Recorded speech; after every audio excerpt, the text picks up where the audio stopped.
Yeah, so I'm building Fnoop's challenge list. 9th place on Sunday. So it looks like 5 and 2 to get 9th. I have no idea when that thing starts because I am never awake for it. And I will never be awake for it. I think it's like some European time zone. I mean, sure. I think Fnoop's vintage deck lists are extremely out there, so I don't copy them. But I think this one looks more reasonable to me. Snow-covered mountain.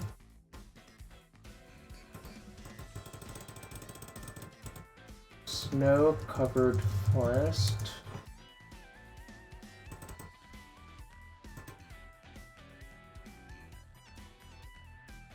Oh, it starts at 7 a.m. on the East Coast on Sundays? That's not that bad, actually. But I still probably would not play it. Pete's got some ideas? I mean, sure. Ideas are great. I mean, ideas are great. Whether or not they work is a different story, right? Mesa. Scalding Time. Woodsteinmeyer.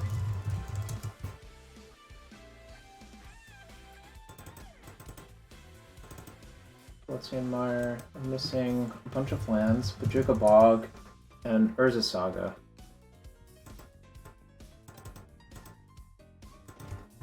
And 2 more lands. Oh, 2 more red fetches, it looks like.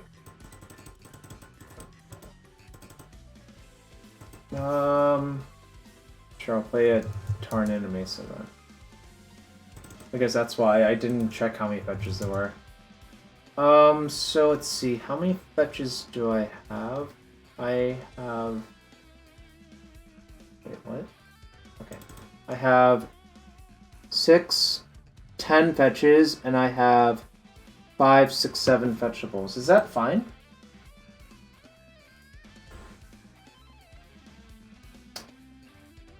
Oh yeah, the snowlands are just for Ice Fang or like On Thin Ice or something fringe.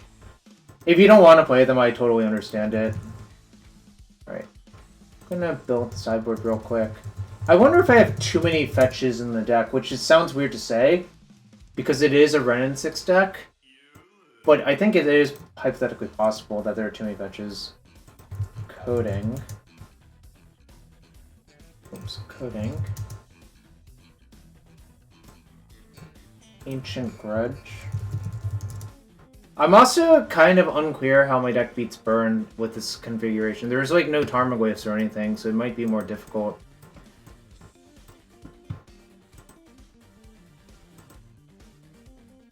Engineered Explosives. And there's not, like, there's one Elixir of Immortality, but I don't even know if that's how I want to approach things, you know? It's kind of weird.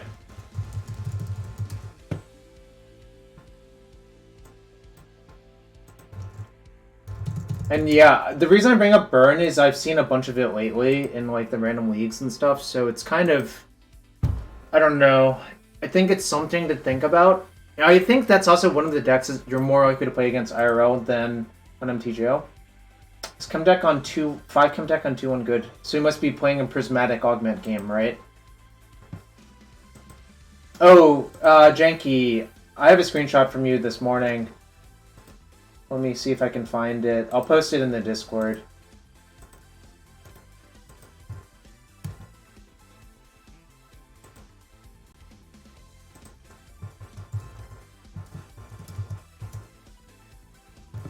I lost that game, unfortunately, but I high rolled. Negative silver with a spat. Oh, okay. That makes sense. Alright, I got a relic. 2 Veil of Summer. Makes sense. I kind of want to play a Worm Coil on my sideboard. Is that crazy? Maybe it's crazy.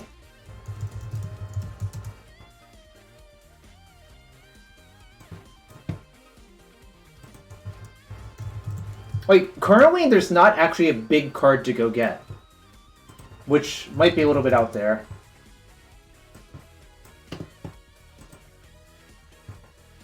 Wormcoil seems a lot better than Batterskull nowadays, Freedmania. Why Golos? I think Golos is, like, honestly not very good. I mean, okay, let me rephrase that. I think Golos is fine, but I think Wormcoil is better in the matchups where I want to wish for a threat versus Grixis, is how I would put it. Like, specifically versus Grixis is where I want it. Elixir of Immortality, right? Oh, this is kind of like Jund Death's Shadow. Or this is kind of like Jund Saga, except we are... I think I do want a Pirate Spell. Can I cut Brainstone? I want to cut Brainstone from my deck, personally. I don't think this card does anything that Pirate Spellbomb doesn't. Alright, I'm cutting Brainstone for Pirate Spellbomb. You can't stop me. I don't understand the Brainstone. It seems, like, really bad. Whereas Pirate Spellbomb is lit, as the kids say. Oh, what's up, Alpa? Have you still been, I thought you were streaming a few months ago. I don't know what happened. Alright, I want to play Brimstone. I want to play a Wormcoil. Oh, hand of full bad fetches. I kind of want to play exactly one cycling land. Is that crazy? Am I allowed to do that?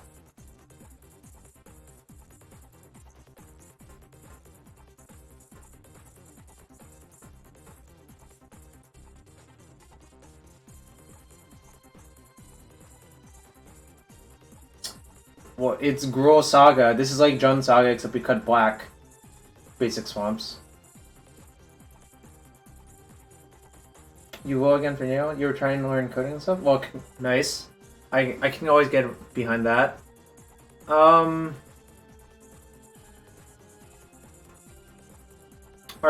chat. What if I cut a Veil of Summer for a Wormcoil engine?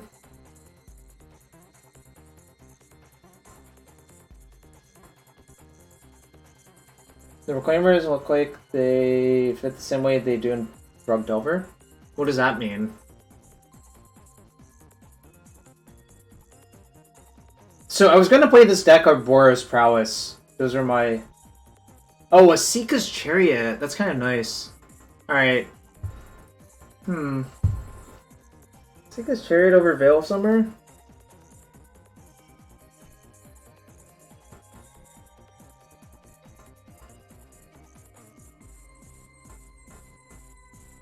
Ronafel seems worse. It's for Murktide. Right. I'm gonna play a Sika's Chariot over a Veil. Oh, it's not. No, it will not be Alchemy as Sika's Chariot. I mean, yes, I think Prowess is a better deck, probably, but I also want to try this deck for Science. Yo, what's up, Giglio MTJ? I think you, you do well with Prowess, right? Or am I thinking of someone else? I keep an eye on all of the deck lists. Can't remember, though. Alright. I'm gonna play a Wormcoil. And no one can stop me, just because I think it's very good versus Burn and, the other thing. Cindervines? I am not interested in Cindervines whatsoever. In fact... tell me what Cindervines is for, and then maybe I'll consider it, and then probably still reject it.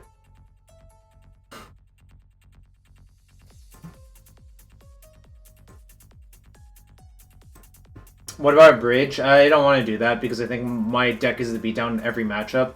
And if you put a bridge into play, I don't see what your deck actually does. Like, what matchup where would bridge be good?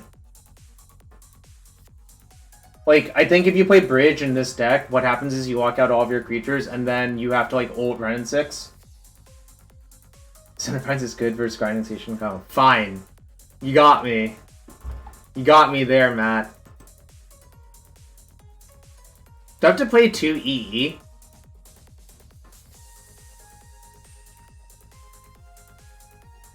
Do I have to play this Chalice?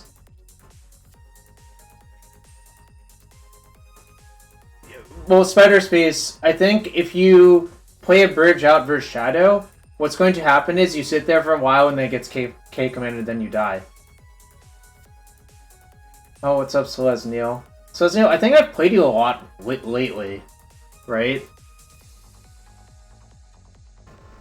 I don't know what the explorers are for, except for sorcery for Delirium.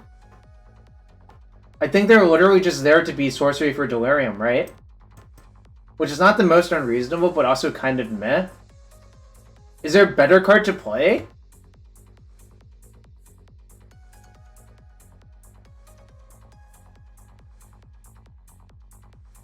I mean, I think I'm going to leave them because I think it makes just enough sense, but it's also not the best, of course. I mean, yeah, Explorer also offsets the land loss. So yeah, I think I'm going to leave the Explorers. Alright, I think I'm going to cut the second Explosives or Chalice or Elixir. I'm not sure which.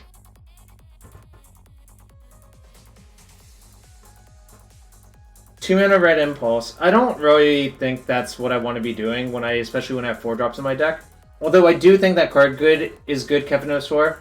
I think that card's a lot better when your curve is all 0s and 1s though. Once you like introduces 2s and 4s into the mix, I think it becomes a lot less good. Like I was super impressed with that card in the Boros Prowess deck. Like it looked phenomenal. Yo, Hogpog98, thank you for the raid. How was your stream? What happened on your stream today, Hogpog? Hogpog champ. Yeah, a lot of good players won BTQs this weekend. Actually, Cloud and Legacy, Dom and Vintage, Hogpog and what was it? Historic.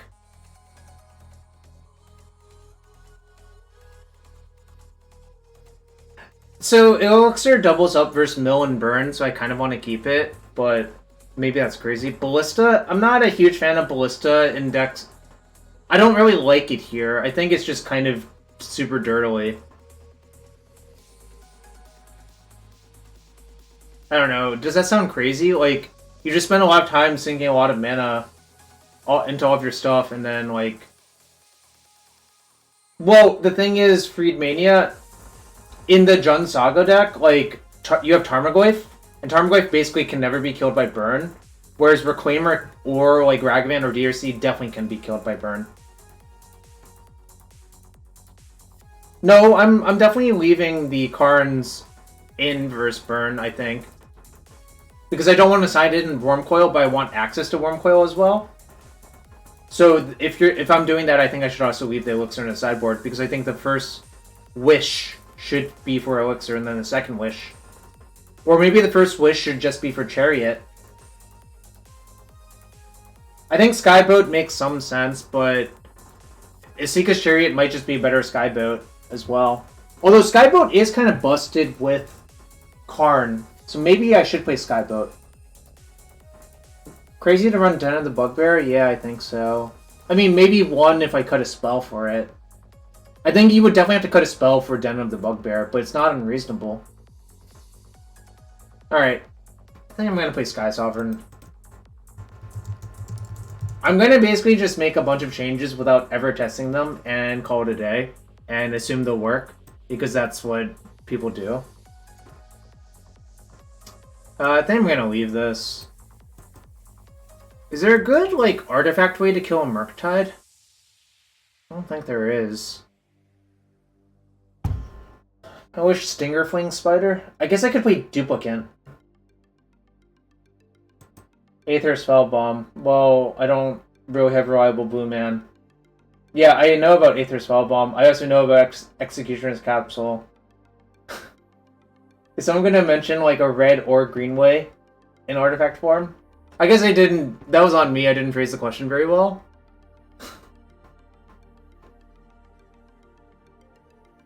Wall of Tanglecord. That is going to just die to Murktide. Alright. Spine of Ishsa. Like I explained, I didn't really like Ensnaring Bridge, but maybe that's a mistake.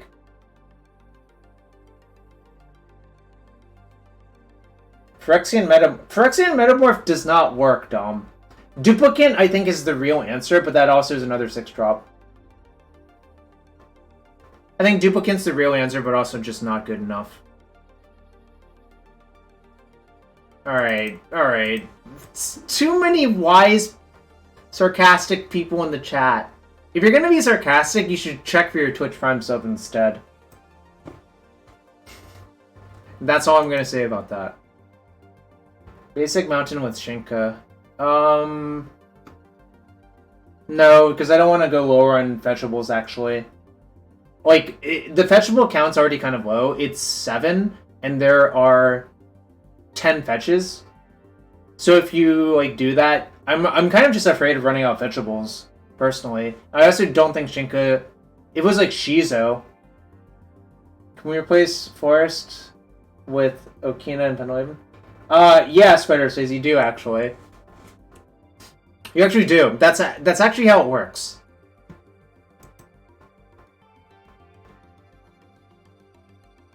Do I even need to play Veil? Veil's kind of decent, though. I guess I'll play Veil. I definitely want to play the Alpine Moon.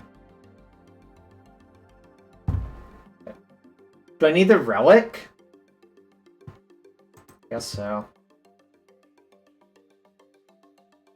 Do I need a second Explosives?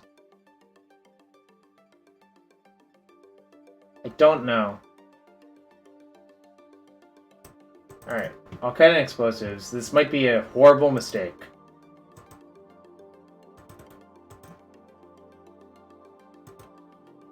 I'm trying a bunch of things for science. Yep, boat. Yeah, we're leaving the boat. Who's here for the boats? Wait. Janky, are you the boat guy in disguise?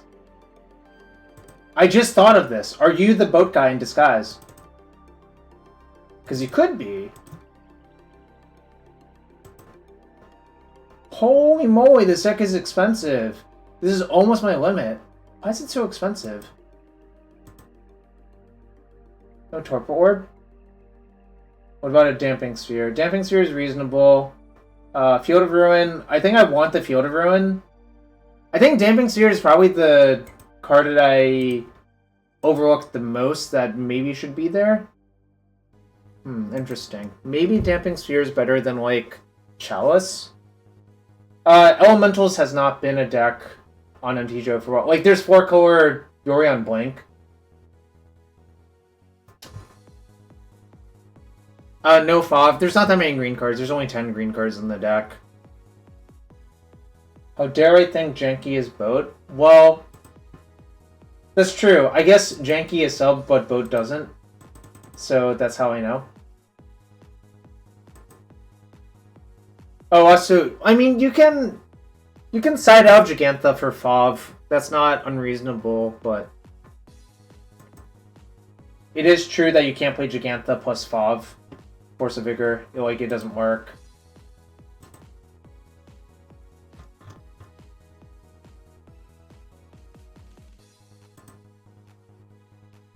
Alright, I'm going to export this to Cardboard Live, and then we will play a League with this deck.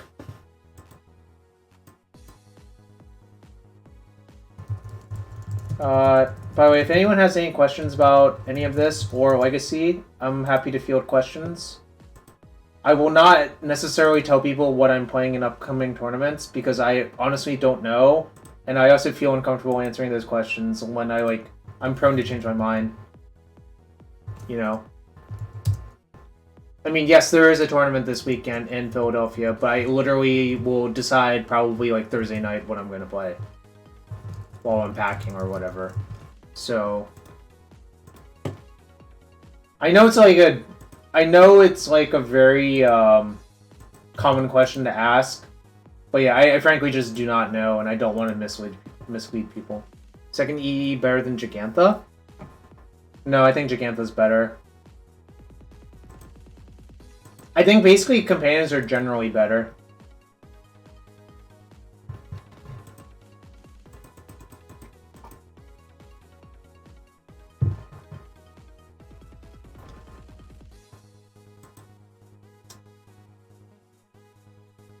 Also, if you want to check out, I have a 30-page lands guide. I'm probably going to add more. It's on my Patreon, so if you want to check that out for an extensive lands guide, you can check it out there.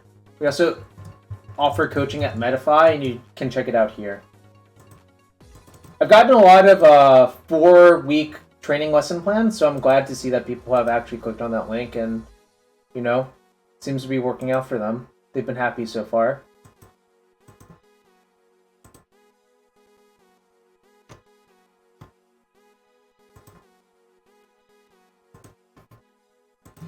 Also, I did not realize that, like, Swift Reconfiguration was a commander card.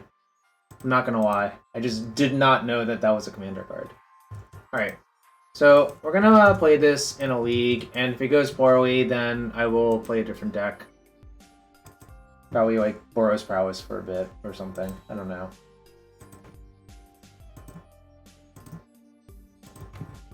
Alright, Why? What? Moment basic. Delirium? No. League? Yes. Alright, slash prediction. Let's start prediction for the first match of this league. 1-0 league? Question mark, question mark, question mark. Because people love question marks. And we'll... Alright. Hold on, I guess the deck isn't up yet.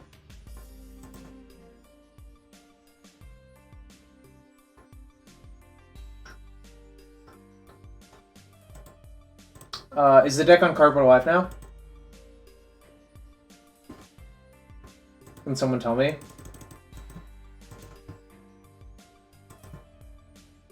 I don't know, it's kind of nice to have exactly one card that double duties versus burn and mill, but obviously, like, if it's bad, it's bad. I also question not having Tarmogoyf in this deck. List is there? Alright, sweet. Let's get to the first match. Why do I have 2 modern trophies? I don't even remember getting these modern trophies. Oh, Spike has 76 trophies? Jeez. That's so many. Sometimes I aspire to be a Spike.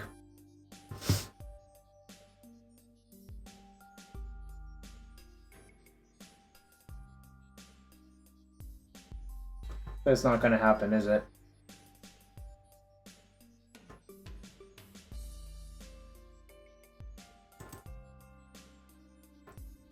Trepanation Blade. As far as I also think Karn seems sus, but I also want to try it. Like, my suspicion is this deck is just a bad Gruul Saga deck, but you might as well try it.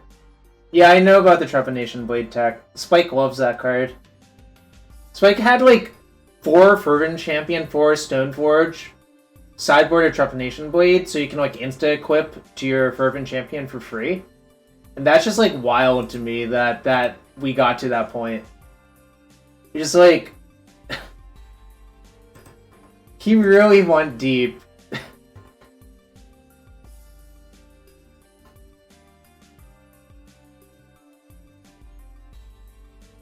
For those of you who don't know, I think Trepanation Blade's like originally from like Dark Ascension. I want to say it's from Dark Ascension, but I don't actually know anymore.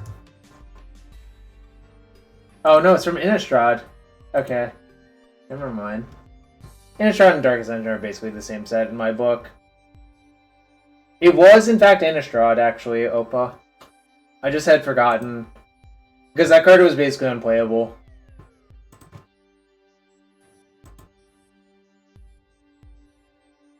Alright, first match with the Gruul Saga deck. We'll see how it goes.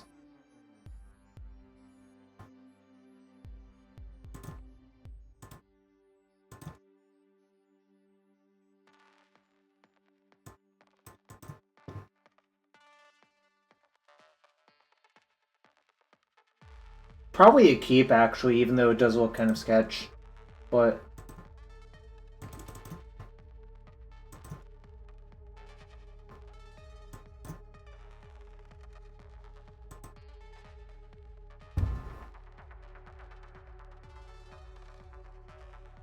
Wait, Reclaimer? I guess Reclaimer is slightly better to play, actually. If I draw a land, I'm like, if I draw a fetch, I'm just being chillin' anyways. So the question is, what do I do if I don't draw a land? And it's probably just play Springleaf Drum, Reclaimer. Oh, that's That's not ideal. They took Wrenn and Six. Interesting. Alright, land's really good, obviously. Alright. Play Channeler. Play Drum. We're just popping off now.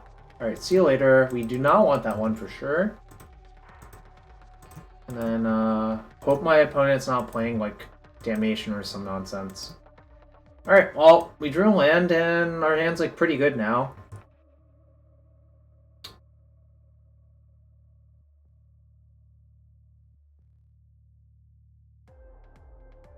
Okay, it's probably, like, Pox or something like that, or the Rack or something. Which means, like, reclaiming up a Saga is going to be really good. Or I could draw one, which is also really good.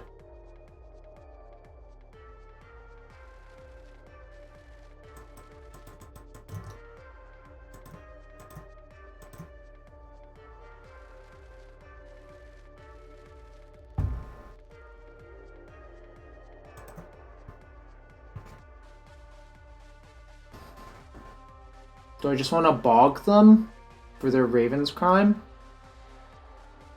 Or do I just want to get a fetch?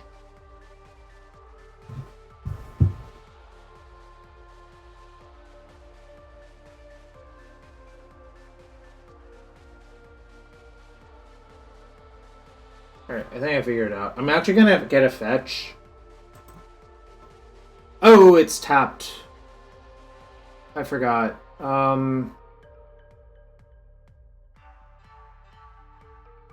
Alright. The reason I was going to get a fetch was it gets faster to pump both of those if you get 3 lands in the graveyard. I could still activate and just give up damage, though.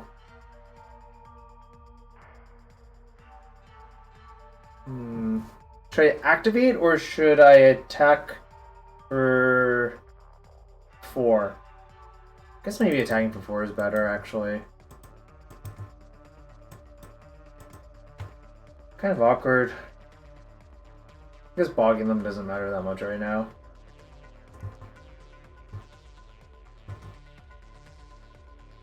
Okay.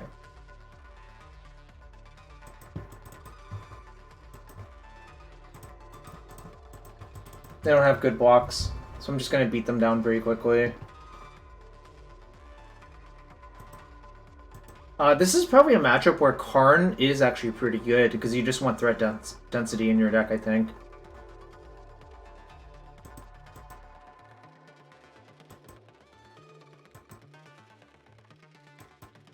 Alright.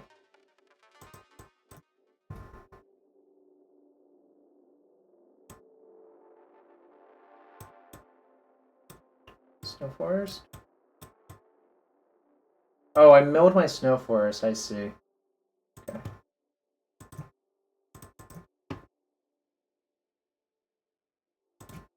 Alright, fetch twice to deal them a lot of damage seems worth. Then I'll just activate for... Alright, that's fine. No, I don't have Witchbane Orb. It also would not be the card I would wish for on this board state, so it's fine. Okay.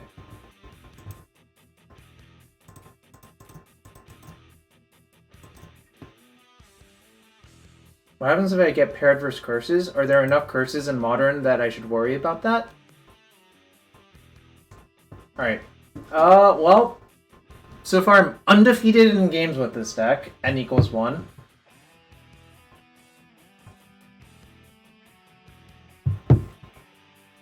I think I'm just gonna side out like some red removal because I don't think it's that necessary. I don't know what's going on with that. No, I literally have nothing to tell you about that stuff. I want to side in the Ancient Grudge, I think. And then I probably just don't even want to side in the other cards. Oh, maybe Alpine Moon is actually okay if they play Saga as well. So probably that and cut like another Unholy Heat. I think you just don't need that much removal versus a deck like this. Like, I don't think that's how the games play out. Because I don't want to be clogged with a bunch of removal in my hand versus a deck that's like trying to spam discard, you know? Also, if I knew this was a matchup, I would keep that hand all the time anyways. Because I was blind, it was a little bit riskier, but now that I know this match, I'm just going to keep that type of hand anyways.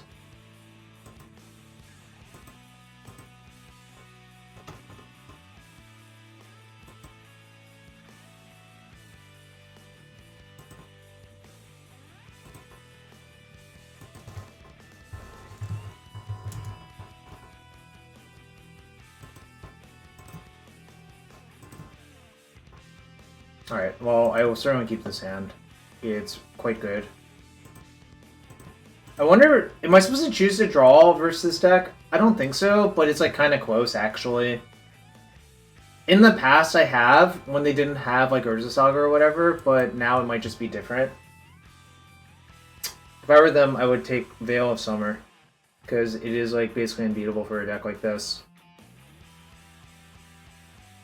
Alright, interesting.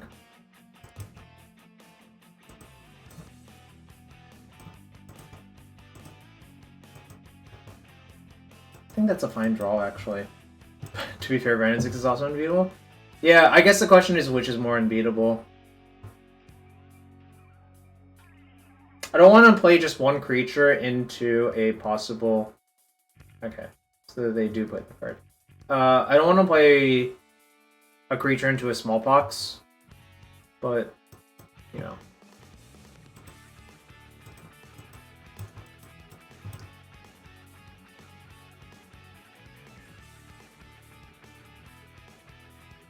I think I'm just going to play 2 creatures out. Because now if they Smallpox, it's not even that bad for me. And also, like, if they Smallpox, it interferes with their Saga. I just didn't want to play it in a position where they basically lose nothing. But now, if they Smallpox on their turn, they actually do lose something meaningful, you know?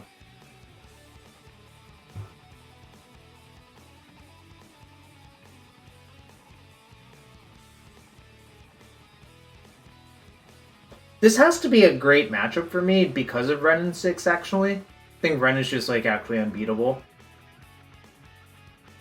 Wrenn's unbeatable. Like, we have, like, a top-end threat in Karn. It seems very good.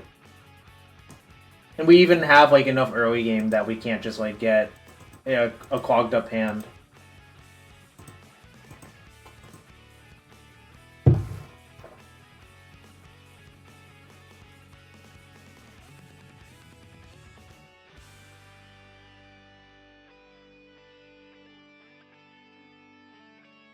They're deep in the tank.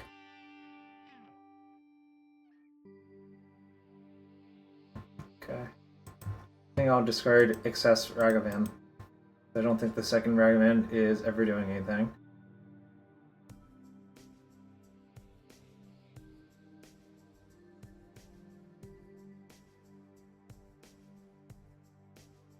Okay. I'll sacrifice Reclaimer and Mountain. What's up, Static Grip? Hope you're having a good one. We're trying out some Gruul Saga. Right.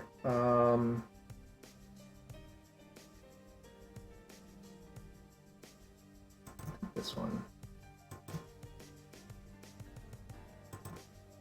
I'll sacrifice Mountain. My best draw is literally Wrenn and Six.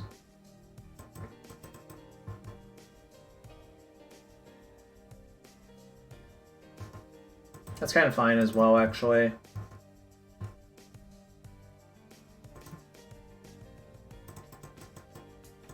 Another Urborg was exiled. I could have, oh no. Fielding that makes no sense. Never mind. The other card you could play in the sideboard is actually Crucible of Worlds, but I think you don't really want to do that. I think Crucible's likely worse than Golos. But Golos is not that exciting either, so it's like kind of whatevs.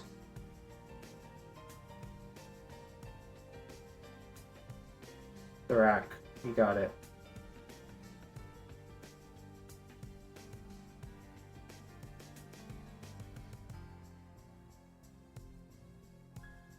That's sad, actually.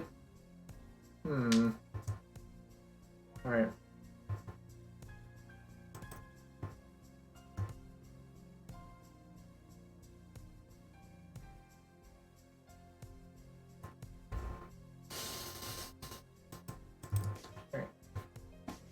think I'm just gonna sandbag cards to take less damage from the rack.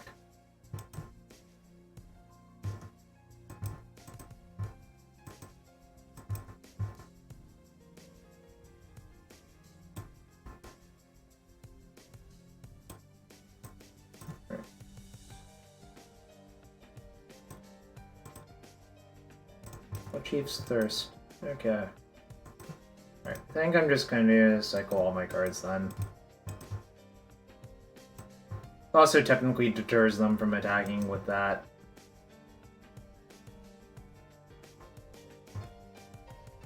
Okay, that's a really good draw.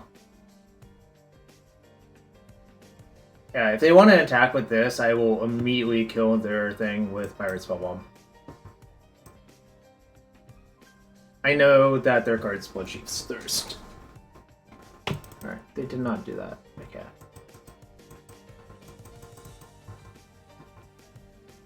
Also, I can just, like, draw an extra card for 3 mana.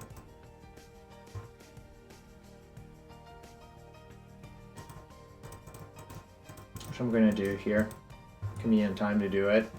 I think Gigantha in hand is valuable versus the Smallpox, the rack deck. Not gonna lie.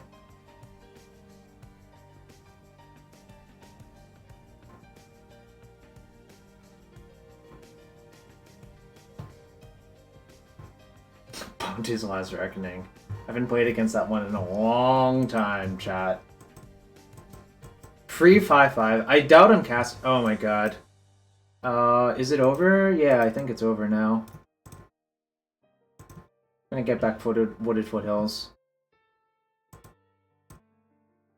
Yeah, this is like...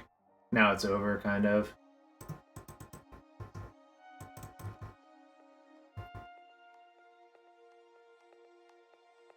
Wrenn plus Saga is just so good, like... I mean, there's a lot of shells you can put it in, obviously, but it's really, really, really good.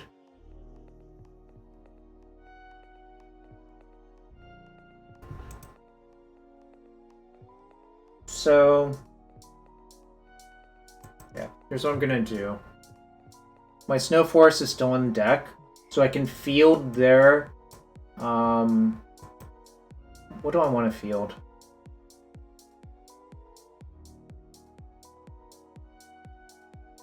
I think I should just field their Saga, and I don't really care if they attack for 2. And I'll get Forest and just Veil it. They'll get a Swamp, but that's fine. I mean, this is basically just winning for me.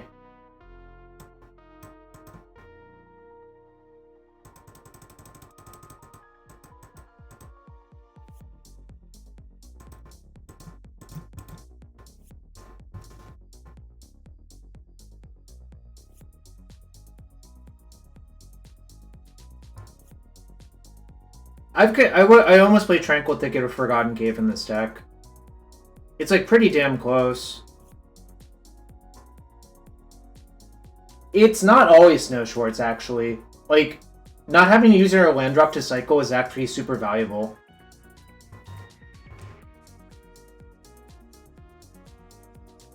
Like, it's kind of hard to explain it until you play with it.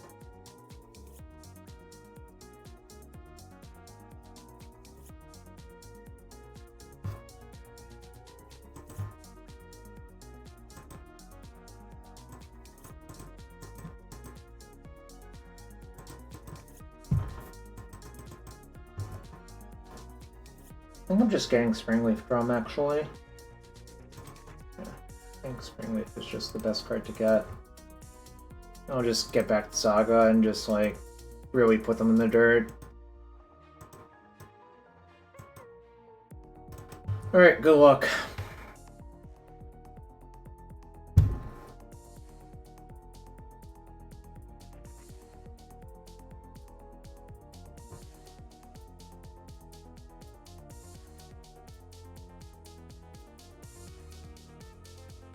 Yeah, exactly. You do progress your board more with those cards instead. So I lose a bunch of stuff, but I'm not convinced it remotely matters, so it's like, whatever. I'm never casting Gigantha at this game, I think.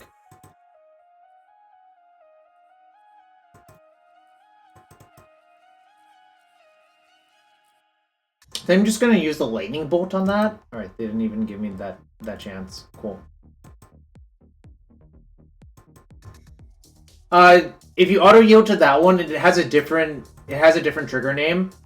In fact, all of the trigger names are different. So auto yielding to that trigger is not the same as auto yielding to the third chapter. But you are in general correct, I believe.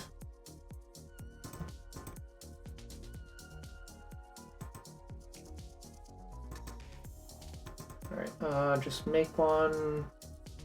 Yeah. Yeah, Mishra's Factory is a sick card. This is not the art I prefer, but you know, whatever. This is by Scott Joe.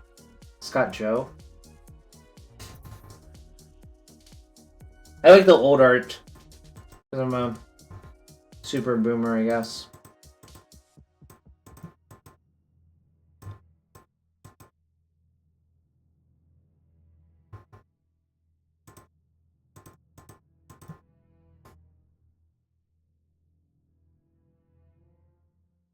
I can animate the rack if I wanted to. I'm not convinced that is remotely necessary. Nah, I'm never activating field this turn, I think.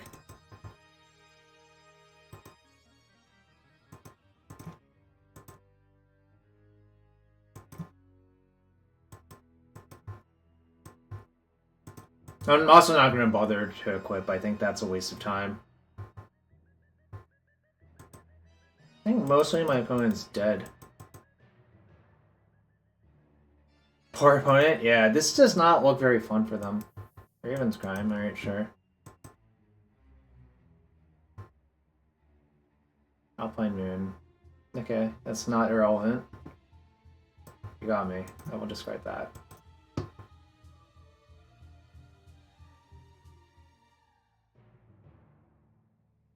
Does that even matter? I think they're just deterministically dead if they do this, because none of their ones are going to untap. I'll make a token, and then I have a lot of lightning bolts, I guess. Yeah, what's up, Robert's your brother's mother. So activate, that's that, so I have 3 left over. Oh, yeah, I guess I can just kill them as well. I don't have enough? Sure. Actually, I do have enough.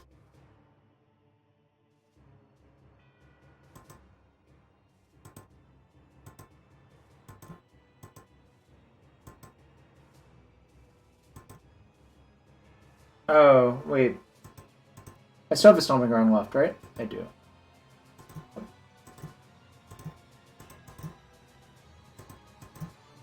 It didn't really matter. The token would have killed him too, but... Learning the hard way that the rack is bad versus the deck. Yeah, I mean, that was pretty academic. That was not a very difficult match. Kind of just like, played my cards out and they died because, I mean, they're playing the rack. Alright. I'm gonna start another prediction for the next match.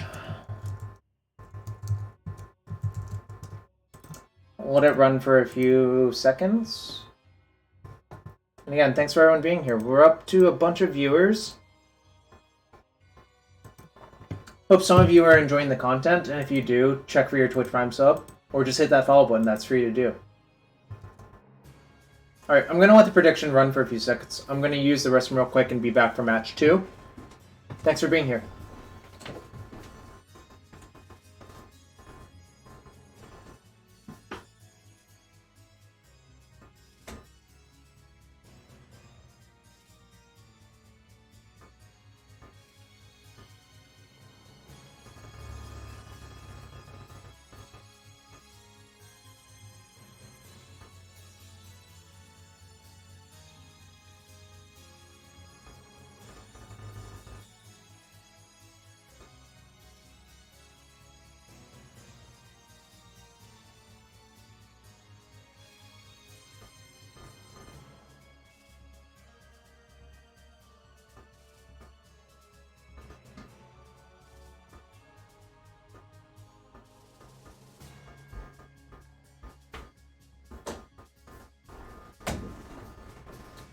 Yo, Dirk, the base lad. Thank you. I'm back. I'll let the trivia run though, real quick. I know in Nassif's channel, people love the trivia.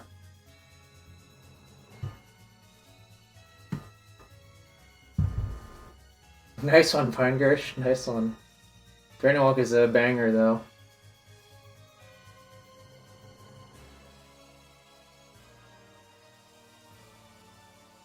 Dirk, let me know if I should open a treasure chest for you on MTGO.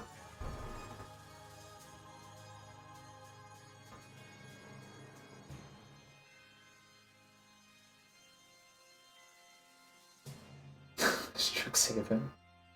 Sheesh. Go for it? Alright, let's get that chest opened. Let me...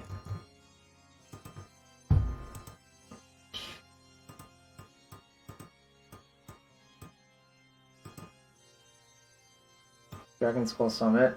Don't think that's worth anything. An Iron Storm, which almost certainly is not worth anything. I don't know what that card is. Cambar the Plunderer. Apparently it's not Human Pirate, though. Sheesh.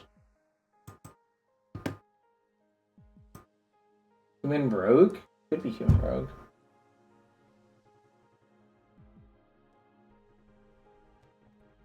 Rock Pirate. Alright.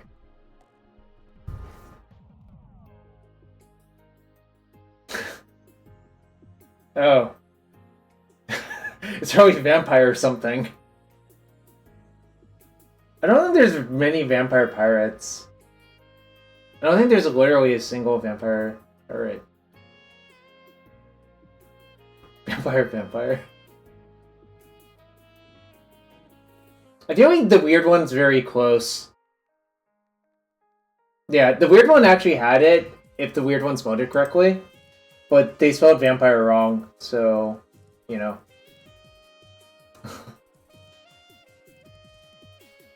Yeah, I mean, you had it, the weird one, it's just, spelling matters. Are there many vampire pirates? I will snap call. I don't believe there's many vampire pirates. Alright, keep. Has Ragavan, has Heat, has Saga, so. Yep, Changelings, sure. You got me, the math guy. You sure got me.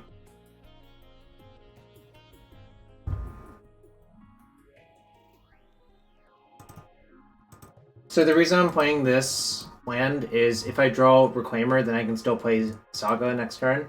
I don't want to fetch for Stomping Ground. Yeah. Interesting. So it's Burn. Oh, they didn't even attack. Alright, well.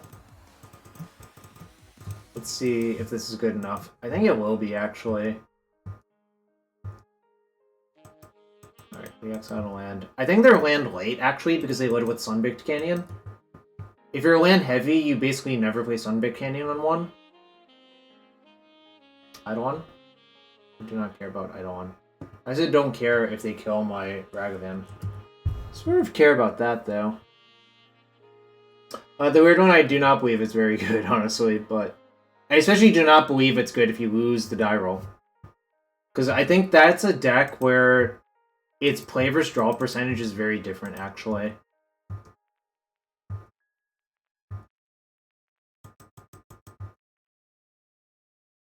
Alright, I don't want to use any more fetches. These are 3/3s now. They'll be 4/4s. I'll get Shadow Spear next turn. So they can probably deal me a bunch of damage, but I think the Shadow Spear should be enough to stabilize.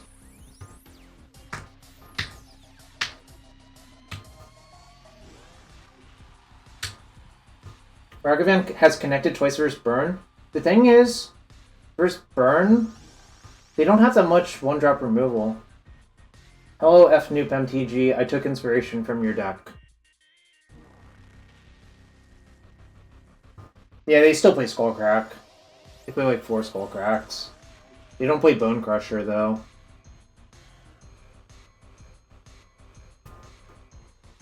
Trying some other cards. Well, I don't really understand the no attack with Goblin Guide, but I guess they really didn't want me to hit them with Ragavan, so sort of makes sense there.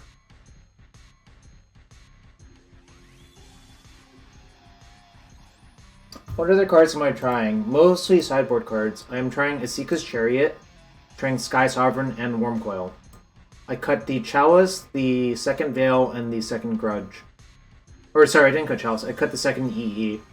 Could be wrong, but I kind of just wanted a card to go get versus, like, Grixis Shadow that kind of clones them.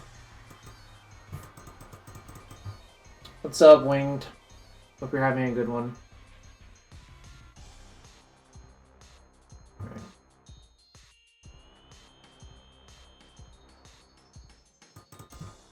I thought about Golos.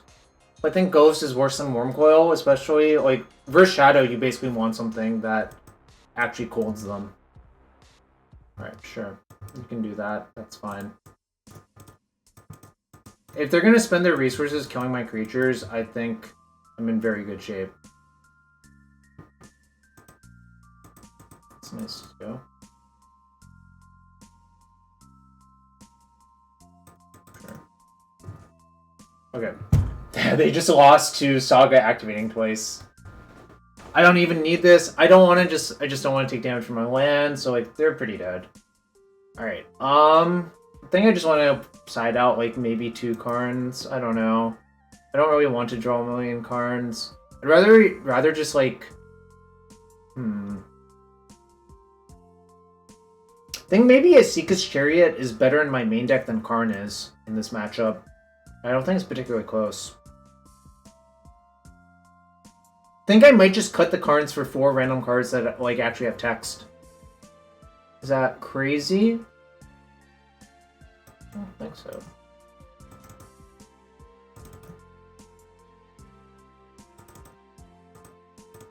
Do I want anything else? Yeah, that is my current plan. Greekachu, that's literally what I did.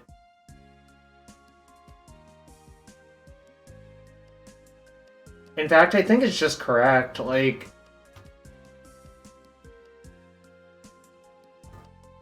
Elixir's good, yeah, I mean, it's also tutorable. It's like a redundant Shadowspear. I kind of want to cut Bog, but I kind of don't want to play any of the cards on my sideboard instead of Bog, so I guess I'll just leave the Bog. I took it. It was Fnoop's 9th place in the challenge on Sunday. I changed a few cards, but besides that, it's mostly Fnoop's deck. I sided in Wormcoil, Chariot, Explosives, Elixir, and I took out 4 cards.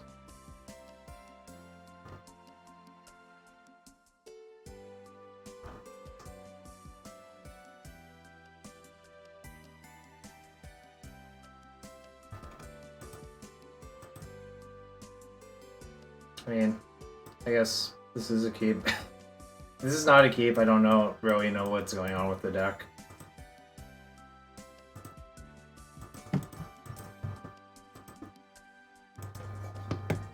I'm gonna try to wait until this is a 3-4 before playing it, because I don't want it to just die to like a random, you know, whatever. That means I want to play a fetch. I probably, if they don't do anything, I just want to fetch a tap Stomping Ground. Otherwise, I'll just fetch a Mountain. Alright, yeah, I'm just gonna fetch a tap Stomping Ground.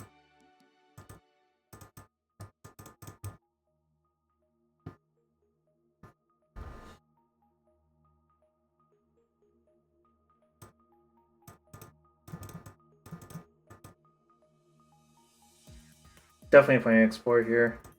I'm just gonna say go now. Because again, if they play Haste Creature, I just definitely want to kill it. Because I think it's actually pretty hard to deal the full 20 with just burn spells. I mean, obviously it's possible, but I think generally they have to sneak in hits. Okay. Well, that's kind of terrifying. Yeah, I'll go to 11, but I'm gonna just play Elixir this turn and leave it up.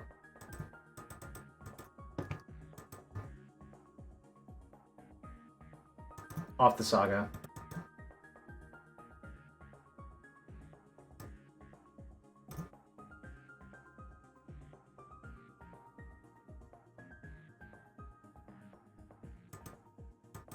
I don't... I mean, I didn't want Saga to be on 2 this turn, Freedmania. I want to leave up this, plus a bolt. That's why.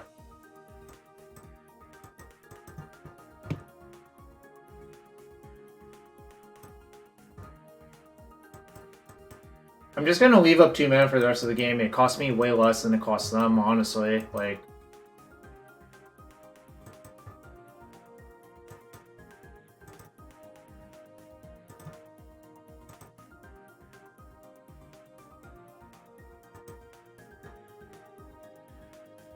If they just want to play this waiting game, it's really bad for them, I think.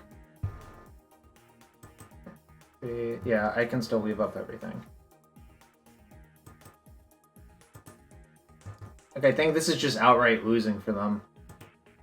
Although, I'm not sure what's in their hand. I guess they could have a smash for that, but that's not even that big of a deal. Alright, they do. But it's fine.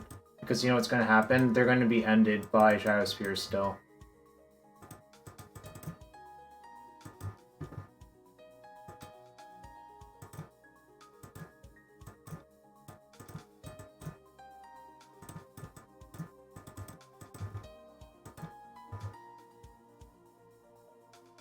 Yeah, crunch. Like, you just want to double port them a bunch of turns. Like, it's so hard for them to win. This is like a pretty common trick when you play depths versus like decks with Plow in Legacy. If you just like say go and force them to leave up mana, it's really bad for them as well.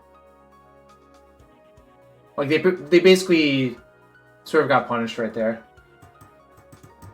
Well, I mean, Goyf would make this matchup better. Let's not lie, right? Okay, I mean, this is... Let's see, if I bolt them... Yeah, they're dead. Right.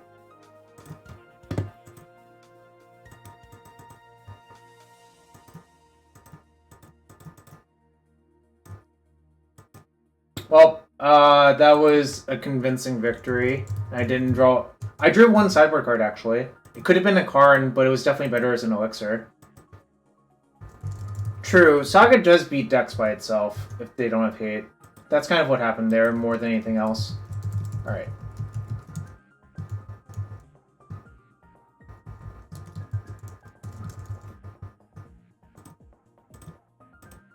Well, those were 2 fast matches. We'll let the prediction run for a bit before the 3rd match, but 2-0, 4-0 so far with the deck feels like pretty good. Yeah, they didn't play any creatures, and like I kind of think their best draws almost all involve creatures on 1 and 2. They didn't have any, so that's why I was also okay just like dictating the tempo with the elixir that game.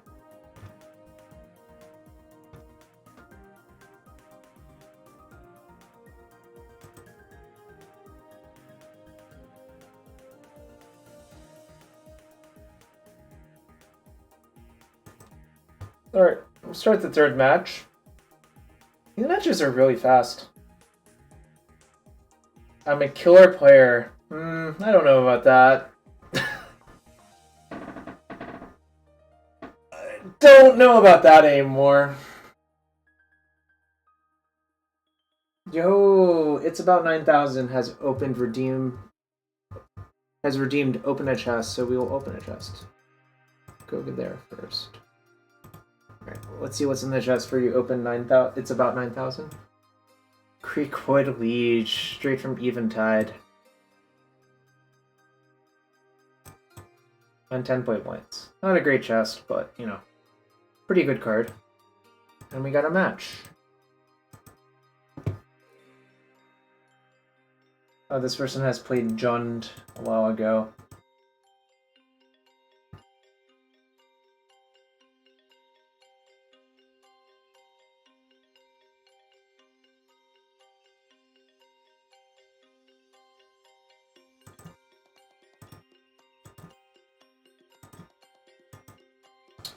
So his Jund is probably Loris Ragavan.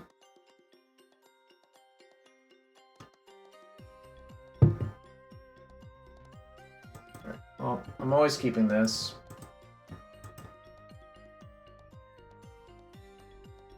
Limited bomb, yeah. I played a lot of Shadowmoor / Eventide draft. Those sets look like gold sets, but they're actually mono-colored sets, which is kind of the sick part. So I'm just gonna bobble my opponent just to make sure, but I'm probably just gonna play a 1-drop on one. Probably just gonna play Ragavan off Stomping Ground, obviously. There's not a real reason to bobble myself. I just want to cycle this card into another land, really. Bobbling myself would really just not do very much because I basically am just gonna crack the fetch. Like, so you might as well just see if it's safe to play Rag. Obviously, Tarn doesn't tell me anything. It might just be Shadow instead, though. So I know about Tarn and they played Mire. Except Mire's the best fetch land, so it's kind of weird. Like, I saw Tarn, right? Did see Tarn. Okay.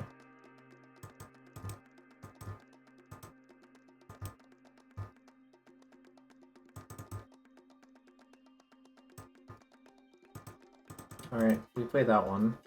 Definitely want to land here. That's brutal.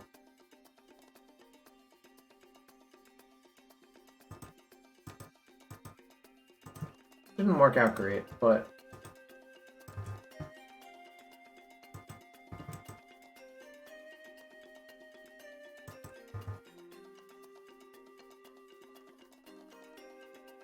really just wanted to hit a land off that iteration, but not playing it is like basically maniacal.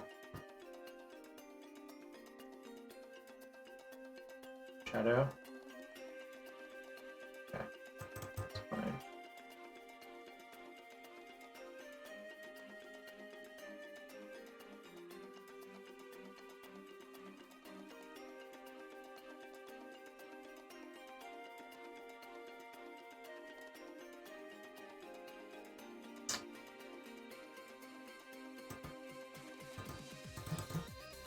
I'm just gonna force the trade. This is really not gonna get any better.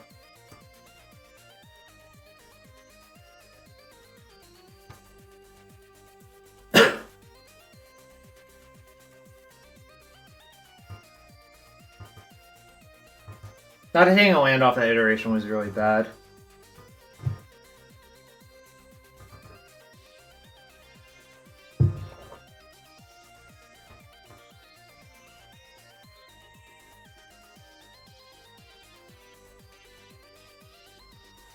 Basically any land would have worked. Like, field is not the best, but at least I could convert that into something else.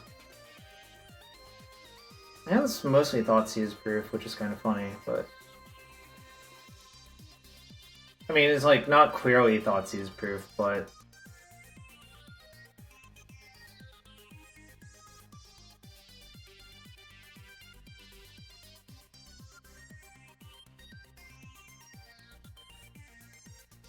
yeah, I think taking Wrenn's correct.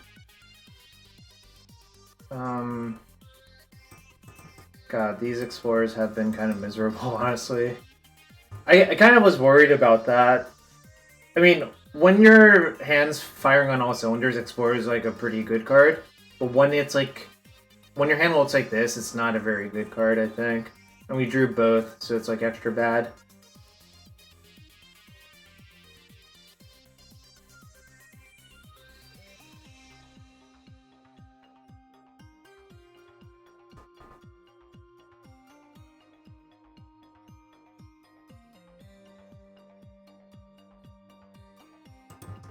This is miserable.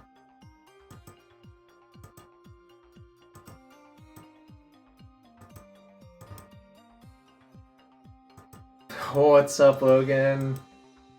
Yeah, this is a miserable game, Logan. I'm not Junsug, I'm just Gruul. Well, the Explorers are for Delirium, but I am trying to figure out if we can do better than that. Kind of feels like this is not the right card. But also, this is like also particularly a game where I really don't want to draw it, you know?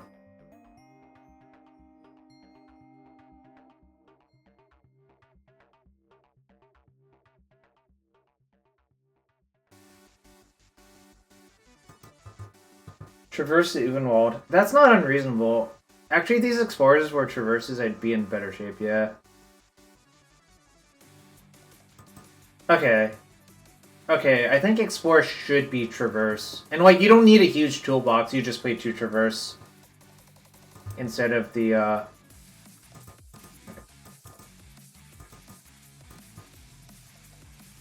Alright. Abundant Harvest? Yeah, I think Traverse is better because you can get the color you want. No, I think Traverse is actually better. Because you can go get the basic you want instead of, like, what if you just hit Field of Ruin or whatever, you know? Because I think when you cast Harvest or Traverse for a land, you're looking for colored mana. Alright,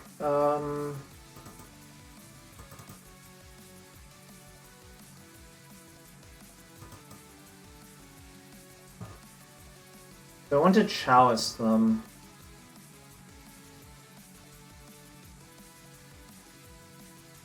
Yeah, the Explorer should be Traverses. That's a good call. I didn't think of that until now. Or until the chat suggested it. That's my B. Should have figured it out. Alright, I want Relic in, but I'm going to leave the Tormod script in the sideboard. Because I think it's better to Saga for Relic. Okay, it was you, Seeker 42. It was all you, Seeker 42. I'm gonna cut 1 Karn for Asika's Chariot, because I think it's actually like pretty good to do that here. Yeah, if these had been Traverses, my hand is a lot more functional. So that's just a good call.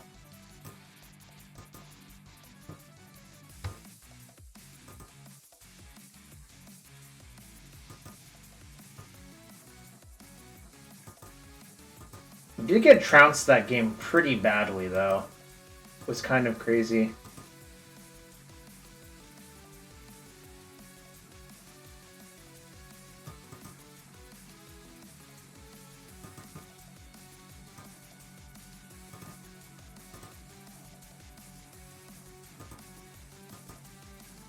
I copied a list from a challenge, Harlan. I don't have any input except I wanted to try the science. It got 9th in the challenge on Sunday. I think probably the logic is threat density and your mana is better. So you can play like Bajuka Bog and Field of Ruin. I should have done that on their turn, actually. But I wanted to see what land I should play. Or just, come on, just play fucking Ragavan. You know you want to, opponent. Alright, that works. I'm just gonna take the damage, I think it's fine. I'm just gonna kill and play Ragavan. Or play Wrenn and get my land back.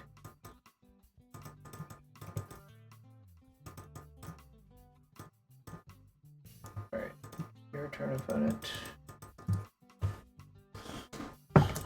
Okay. So they kept a 1-lander. That's pretty reasonable for them to do, actually.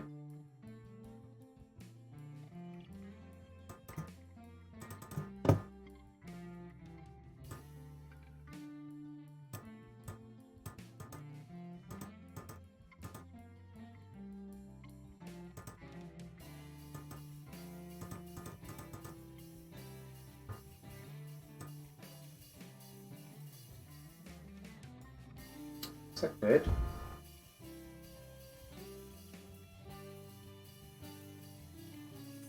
I think I can do better, actually.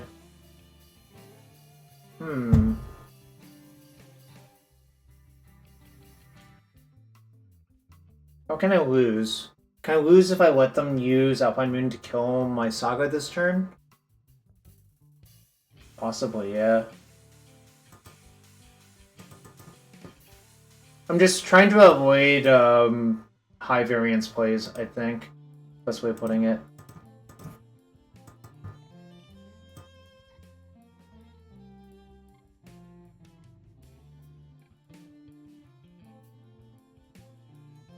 I'll leave it on top just in case if they have, like, Bobble Heat or something weird. I don't know.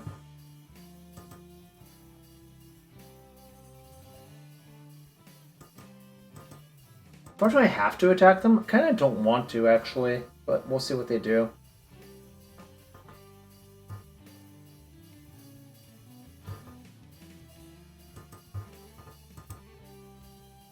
Because, like, attacking them leads to weird situations where I can get obliterated by Shadow, but I guess that's okay. So now if I play the Saga this turn, it interferes more with their mana. I don't even think I should play this out. I think I'm just going to say go, and not let them use Drown this turn. If they drown this, I don't really care. If they drown the other thing, I definitely do care.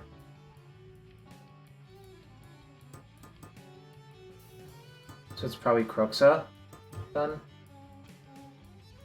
But I can kill it with heat. So it looks like it works out for me. Okay. It's fine. Guess float. This is why I didn't want to play it the turn earlier. Like, I just felt like this was so likely to happen.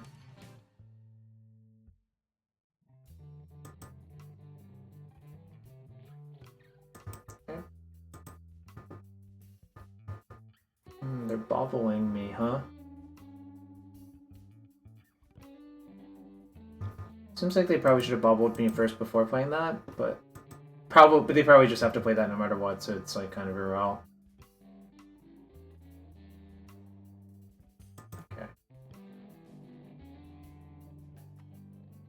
Discard mostly, but... Okay. Now I can... Karn.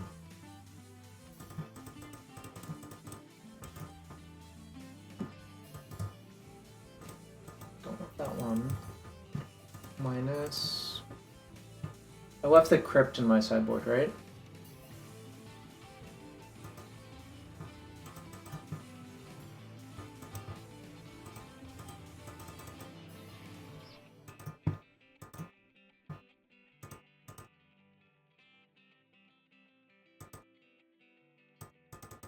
Alright. I did basically discard, but maybe I should have done it anyways. Because I had enough mana to just float it and just still have Unholy Heat up, so it's probably worth it, yeah.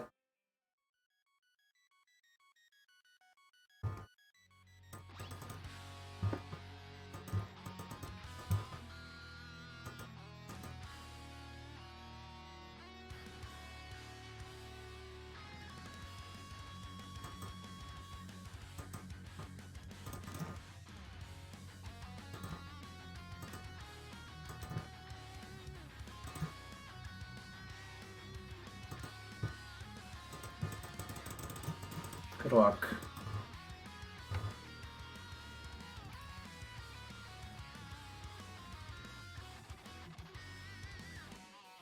Oh, so kind of got a free one because they obviously got stuck on one for a turn or two, but it's also the danger of only playing 19 lands in that deck.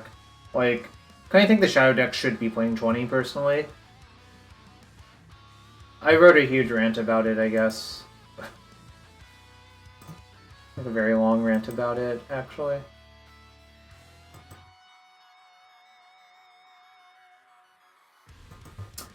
Yes, they could have, like, weird counters. I don't really want to do that. You could do it, though. Okay. Alright, so now I can do that. I still have the option this turn, though. I can still do it this turn. I don't want to do it into open mana, personally. Like, what's the rush to do it on that turn? It still works the next turn. They don't have any life gain. And if they discard spell me, who cares? Like, I still have so much going on.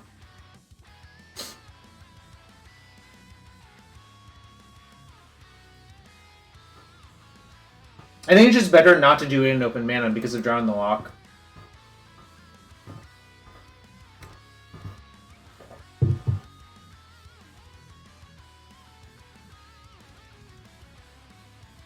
Oh, this is fine.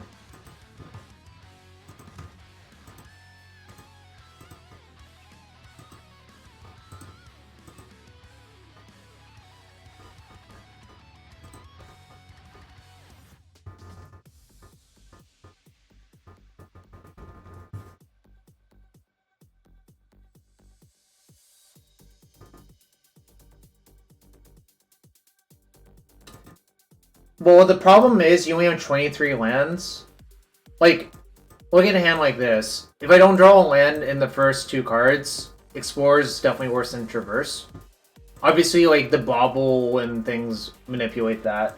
But I think, generally, I would prefer Traverse, personally. And it also can get Saga, in case if your Reclaimers are all dead or whatever, you know?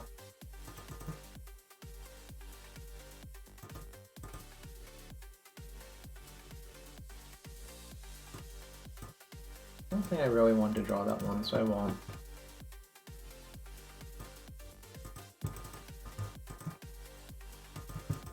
Yeah, someone in the chat suggested Traverse, and I thought it made sense, so I'm giving them props. Seeker42 suggested it. They suggested it jokingly, but I think it's a lot more reasonable than it may seem at first.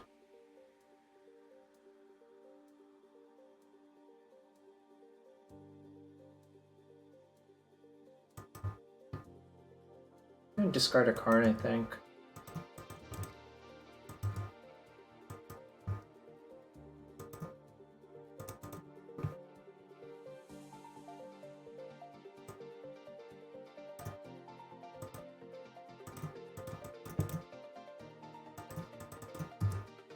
Crisis averted. Definitely going to cast Explorer over a creature that's vulnerable.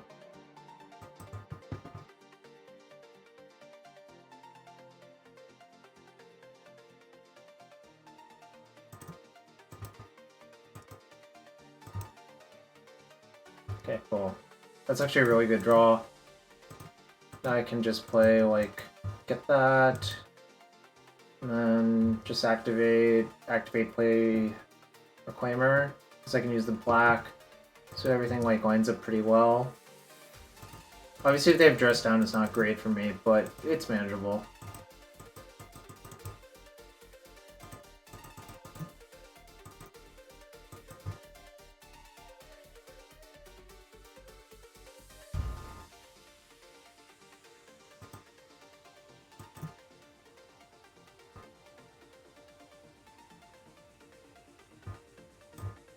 I'm getting Relic because of Drown in the Lock. If you just get Relic, you can just turn off their Drown, essentially.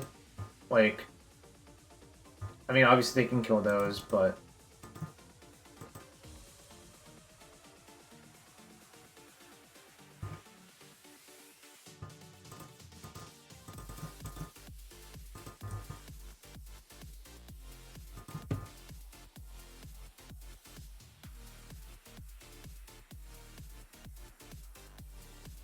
They can get like it to like a 1.5 for 1 off K command, and I don't think I even really care. Like, I don't think that actually matters. Like if they kill a token and my Reclaimer with K command, I don't think that matters. I think I can just play a normal game.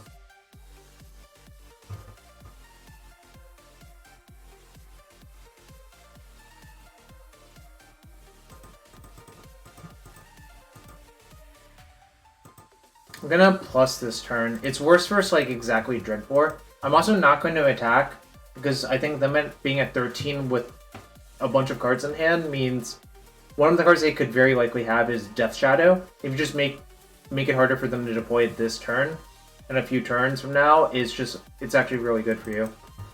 Yeah, that's fine. What do I have? Should I just Chalice for 1? They put Lurrus in their hand? Chalice for 1 seems ill-advised, actually. Maybe I just get Coding and Coding their Blood Crypt upkeep. I sided in the Chariot, Matt, so I can't get Chariot. I sided out 2 Karns for Chariot and Relic, so I can't get Chariot here. Obviously, getting Chariot here would be pretty good. Oh, wait. Oh, you're right. Never mind. I can. Actually, that is correct. Wow, Matt's so smart. Relicking your own Chariot here is kind of gas. Should I attack? Well, why do I care about Relic? Just getting the Chariot's better. Do I want to attack them? Not yet. Again, just keeping their shadows offline while I, like, just build up my board until they can never win. Like, now they can play a shadow, but... Well, Matt clearly did not forget that the chariot was there because he suggested it. Which is pretty 5-head play, honestly. Yeah, that's fine.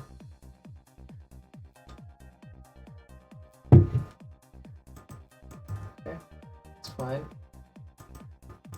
That's fine. Chat, remember when I said I wanted to play around them getting a shadow out quickly? Hyperthonk. I believe I can plus on that, right? Yeah, that works. Kind of sick, actually.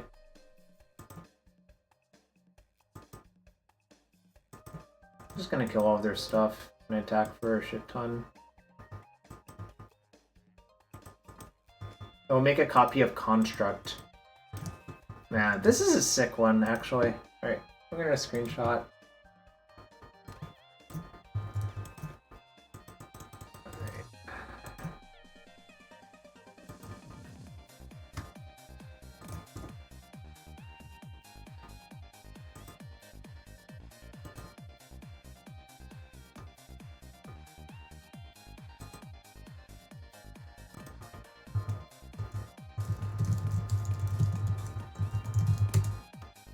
Wow, that was just like...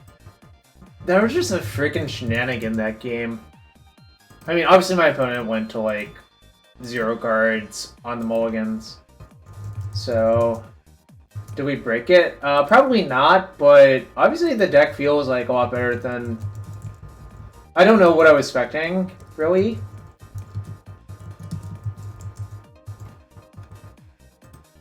I don't know what I was expecting, to be fair. B-Raj, you'll win SCG Philadelphia for your city? Do you mean SCG Valley Forge? Are you gonna play this deck, B-Raj?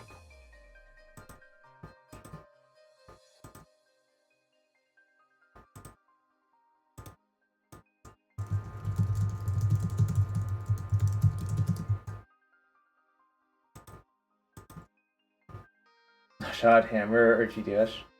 Leagues are noise, that's true. Alright, get your predictions in for the 4th match. Speeding along, and again, thanks for being here. If you want to support the stream, hit that follow button, that's free to do so. If you really want to support the stream, check for that Twitch Prime sub. Get those Bezo bucks into someone's pocket, whether it be me or your favorite streamer, which I hopefully think it's me. 2019 D&T list with Skyclave Apparition. That's, like, probably playable.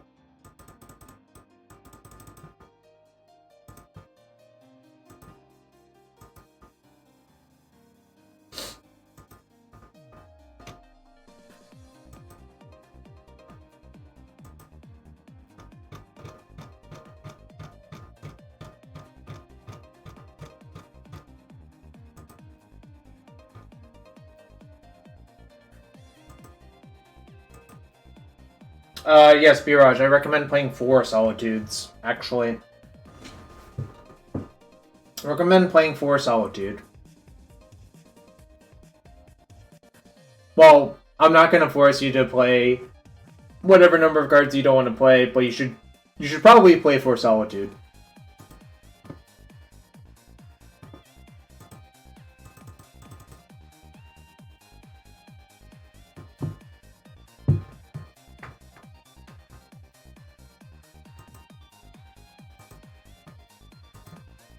I'm just terrorizing the queues with my Giganthas. Wow, every hand has been perfect tonight. Probably helps.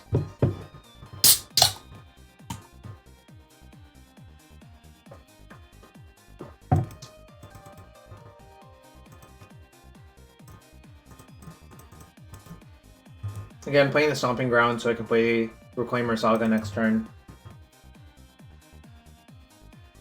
Opponent has no companion, so it might be Murktide.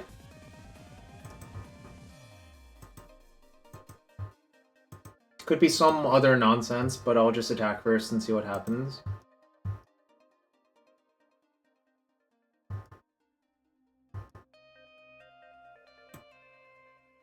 Okay. Does someone want to tell me what's going on? Why is there a consign? I did close the previous prediction, didn't I? Oh, I can't literally close it. I have to let the timer run out. Why is there a consign to Oblivion in my opponent's deck?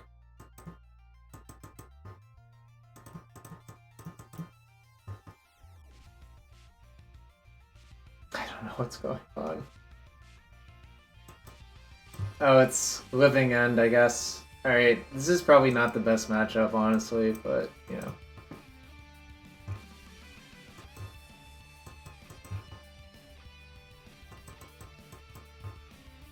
No, it's Living End. You can tell because of Curator of Mysteries. I do have Bog in my deck, though, so I guess I'll just leave the Reclaimer untapped.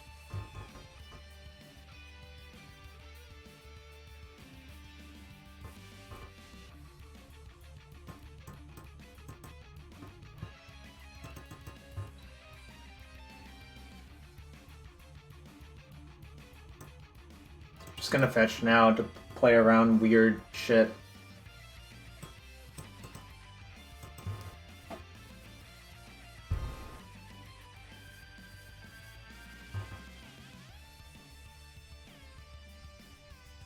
I think I can probably beat like a Wrath. It's just like you just have to be careful about it. Like Living End will basically be a Wrath here, and that's fine. What I'm not going to do is tap my Elvish Reclaimer. Sure. I don't have any good cards in my hand anyways, so...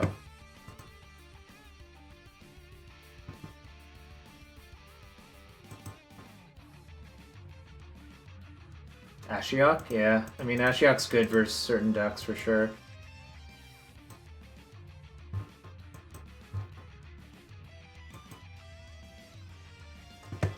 Alright, time to check the deck real quick before I make a play. No main deck graveyard hate, that's sad. I think I'm just gonna play Karn this turn. Obviously if it gets countered it sucks, but that's fine.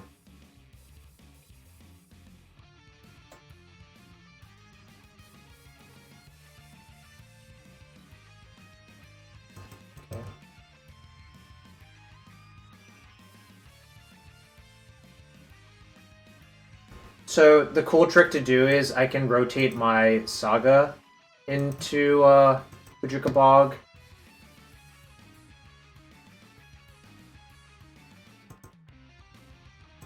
And I can still get the tutor off. Because you don't go down a land this way at least. I mean they wrath me, but that's fine.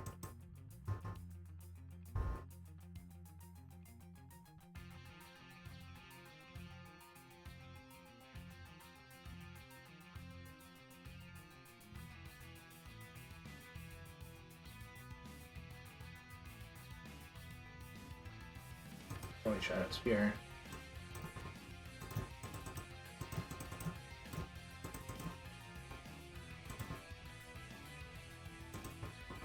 Gonna go get Tormod's Crypt. Just as more... Or I could get Chalice, actually. Guess I'll just get...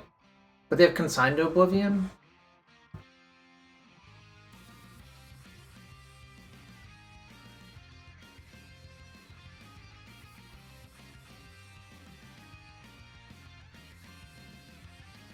I'll get Chalice. I'm not sure, though.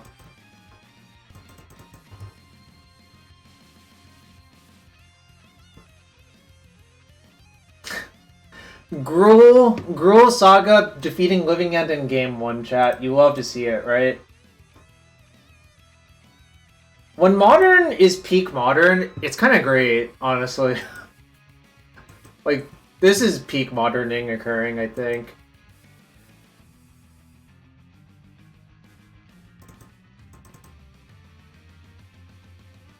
I think I want Relic in my main, but Crypt in my sideboard, because Karn costing 4 to get Crypt, Saga getting Relic, it kind of works out correctly, you know? Hey, what's up, MP the Warrens? Veil for a Force Negation, I guess, makes sense, or for, like, Consigned Oblivion. Fnoop has just built an unbeatable deck, clearly. It's just, like, the best deck I've ever seen in my life.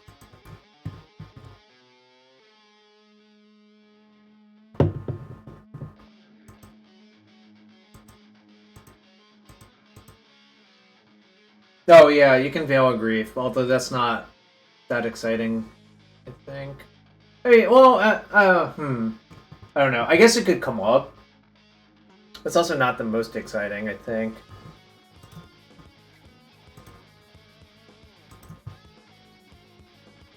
Alright, I think this is actually a keep. Obviously, like, it looks a little bit sketchy, but with the Bauble and a fetch and the Reclaimer getting Bog, I think, is super important. I think this hand's just a slam dunk, actually. Alright, well. Crisis averted. Go on and draw that. Oh yeah? Why didn't Fnoop win the challenge? I don't know. Probably player diff, I guess. Also, I'm kidding. It's probably not player diff. I've lost Fnoop plenty of times. In Vintage.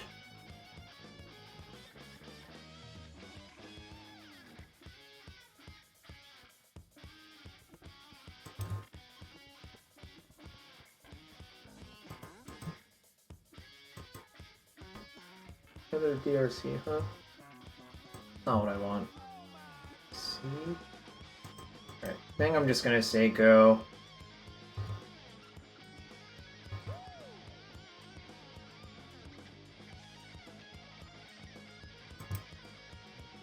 Do get into an awkward situation if they just pass with 3 up.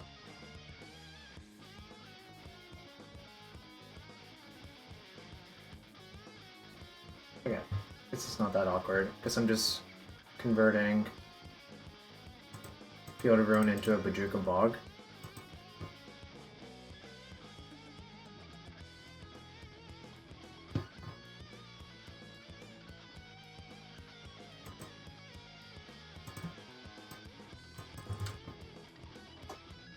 So, I mean, they wrathed my Reclaimer, but, you know, this is kind of okay.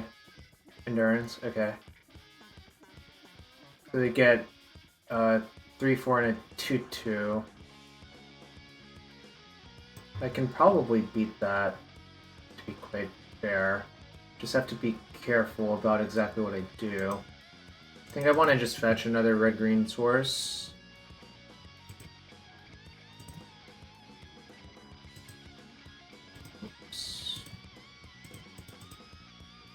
So I need to be very careful not to just kill my DRCs.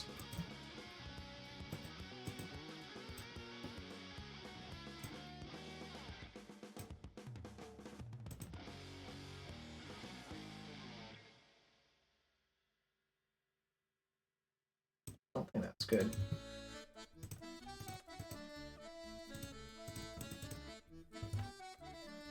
So they let me trade stuff off. I definitely will. Yo, what's up, Faye Frog? Yeah, you were missing shenanigans. Did you see that screenshot? There were definitely shenanigans afoot.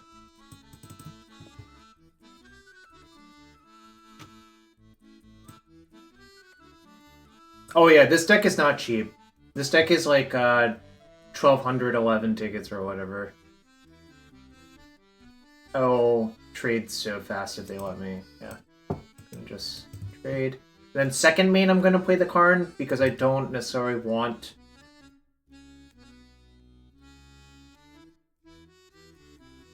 Yeah, second main, I'll play the Karn because basically what I don't want to have happen is if I find something I want to scry into the graveyard that's bad.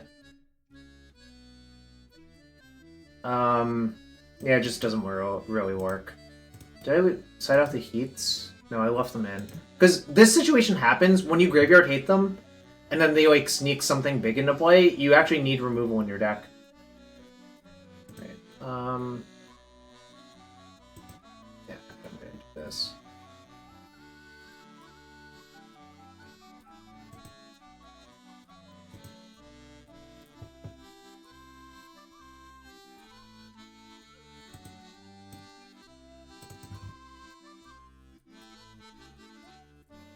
If they fawn it, that's fine.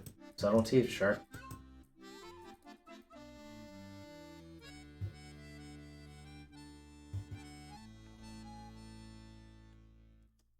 I want to put on top.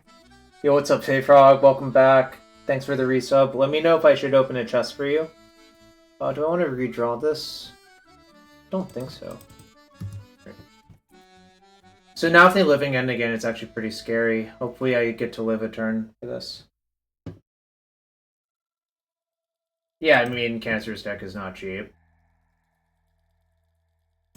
I'm just gonna double block if they let me. Right, they did not let me. Fair enough.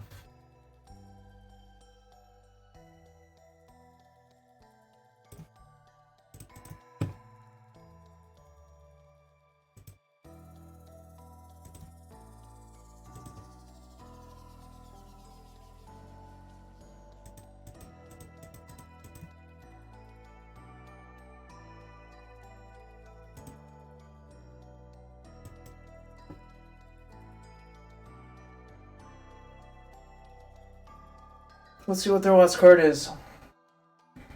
Don't want that, though. Don't want that.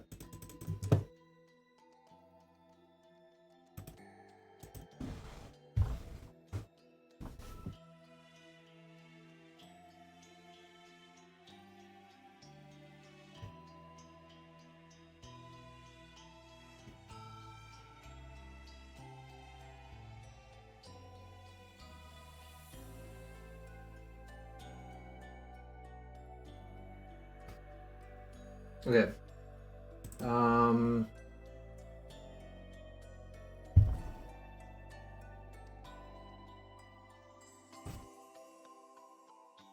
So can I win a game if I chalice on 0? Probably. I mean, my Karn will be dead if I do that, though, so maybe that's not so good. Shadow Sphere? If I get Shadow Sphere, what happens? I cast it, scry 2, and then my Karn still dies. So that's not, like, very appealing. I think maybe what I should do is just... I think maybe what I should do is just attack with both and +1 on my drum and say go. And see what happens. Yeah, I think that's the play, actually. I mean, obviously I'm exposed if they draw another Living End / Cascader. They're at, like, 7 outs for that. So it's, like, a little bit scary. But I think that's the best play. Well, yeah, but I don't really think that's going to matter. I think if the Karn lives another turn cycle or 2, I can just go get, like, Worm Coil or something, and... Well, they didn't block? Okay, that's interesting. Alright. They didn't block. That's actually really good for me.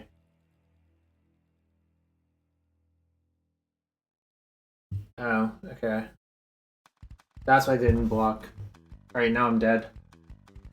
For what it's worth, even if I got Crypt or Chalice, they could just respond to it and just do this in response, so I never had a good opportunity to stop them from doing this.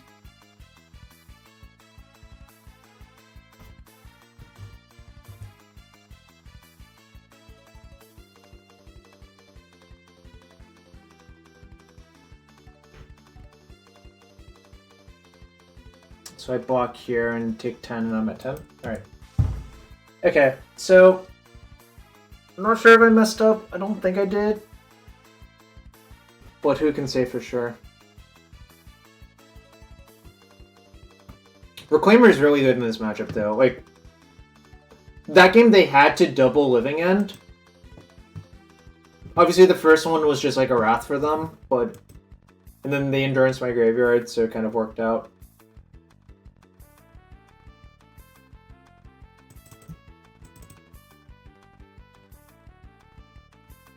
I don't think Bolt's that good for some. Although it's probably better than Run Afoul. Although Run Afoul kills Curator of Mysteries after a Cascade. Fnoop was playing the deck in the challenge. That's why I'm trying it.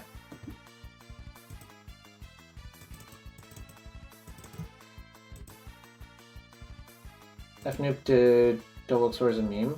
Possibly. Oh, you know what I should do? Alright, let's put the music thing back. I forgot.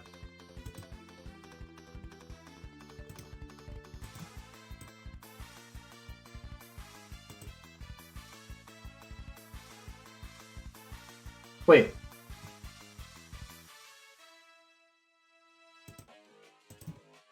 Okay, there we go. I was confused why I couldn't do that. Right, well, this is a keep, very clearly. Sounds like really, really insane, actually.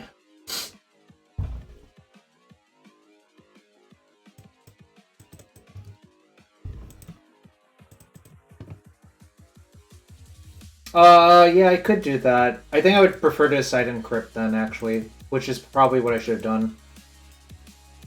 I didn't consider that until now, but I think you're right.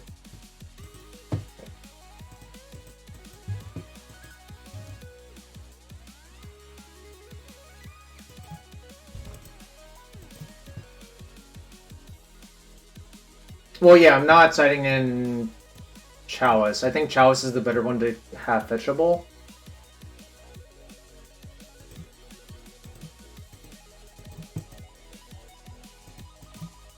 There's no fast mana that they could have, so this is like kind of free to do. Whereas like the next few turns I'll just leave. Well, yeah, but the games where you don't have Wrenn and Six, it's actually you would actually need all of your lands. How do I put it? With just 23 lands, if you play Explorer on turn 2... What's the best way of putting it?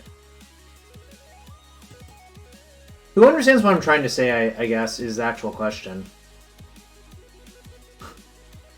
Maybe no one.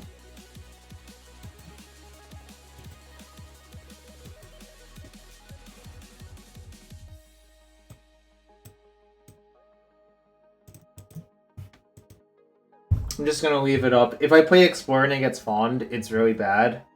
Whereas if I just... Why take a risk here?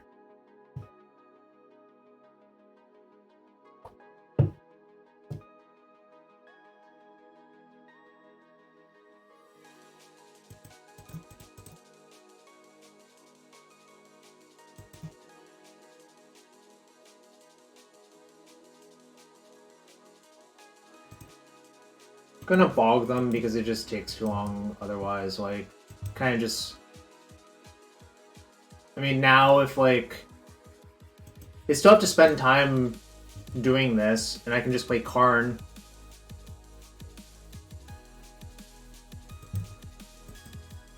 I mean, the other thing I can do is... Well, I can't do it yet, but there's a few other things I could do.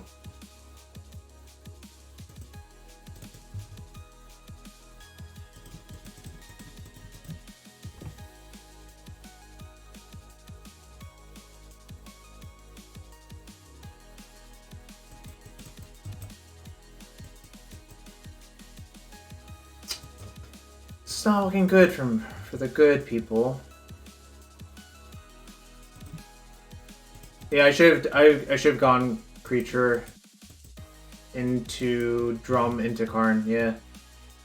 Oh, maybe not. It's kind of complicated actually. We'll see what happens.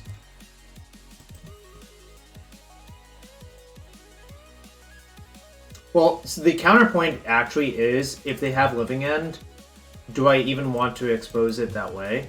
Like, I expose all my creatures then. Right?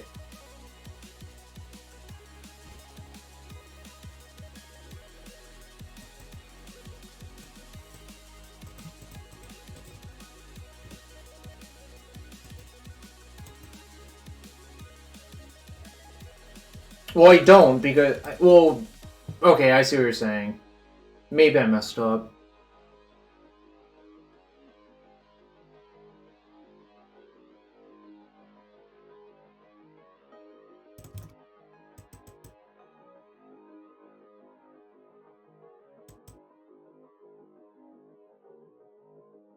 Playing your DRC and shooting it doesn't do anything because they just respond to the shoot and play Violent Outburst, Turtle Power.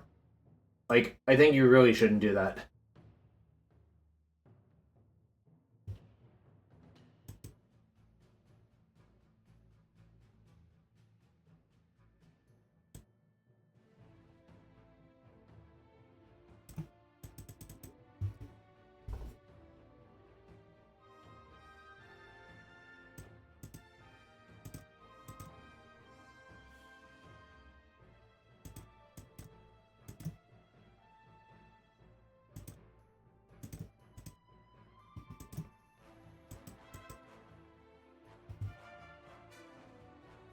Looks like I'm mostly dead, though.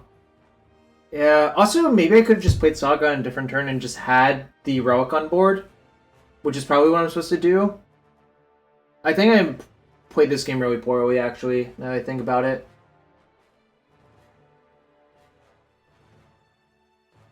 Basically, I think if I played the Saga earlier, the Relic, it would pop for a Relic faster, and then, like, this doesn't happen to me. Which is probably another punt. So yeah, a lot of punts right there.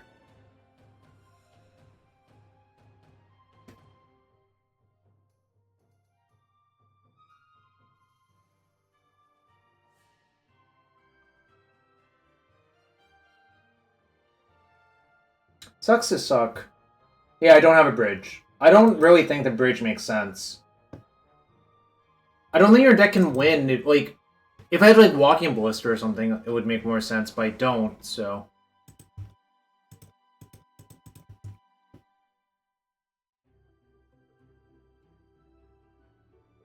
So if I draw Unholy Heat and get Delirium... Is there anything else I can do? Doesn't look like it.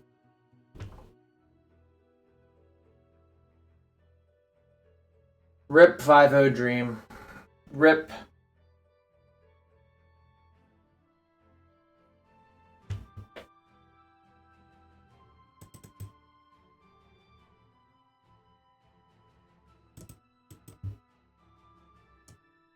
John 5-0 still alive? Hmm.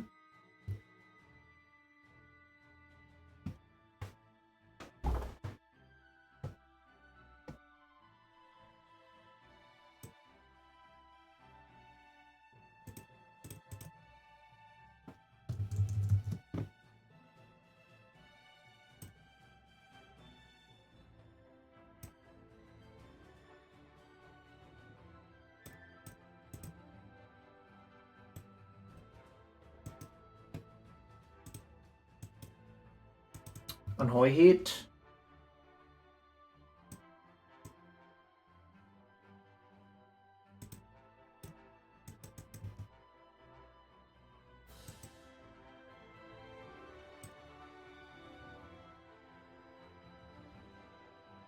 So now if I draw Unholy Heat, I can only heat twice. I block here and there. I guess I still live.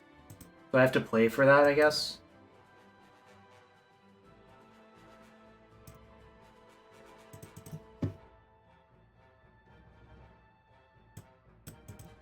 So this has to be an Unholy Heat draw, and I try to kill two things with it. But this is obviously not good odds to work.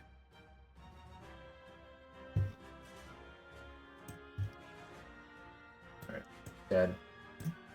GG opponent. GG. I think I threw that game 3, for sure. I think basically what you should have done was play the Saga faster to avoid that situation.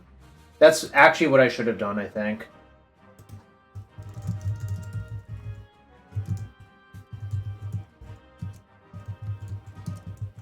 But, you know, I did not do that. And it caused me to lose. Was I supposed to open the chest for Frog? Let me know, Frog. If you want to be as cool as Frog and get access to awesome emotes, like Jarvis Clap and Jarvis Claps, consider using your sub. We'll play the 5th match in a second. I just want to decompress from that one for a second. I think I did not play it well, but...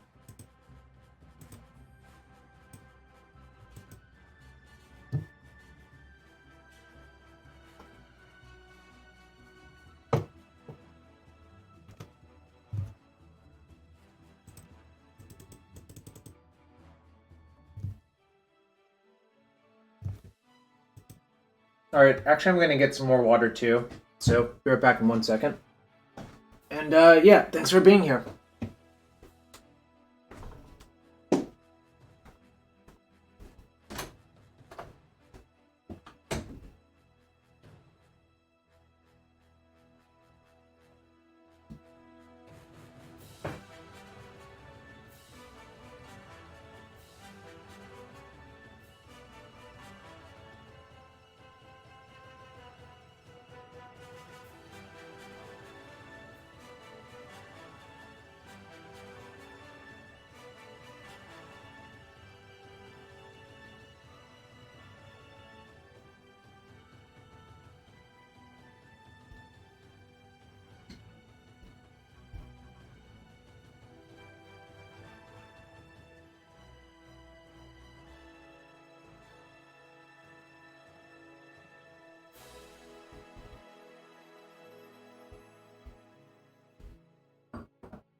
Alright, I'm back for match 5. Get your bets in whether I will be 4-1 in this league after this match.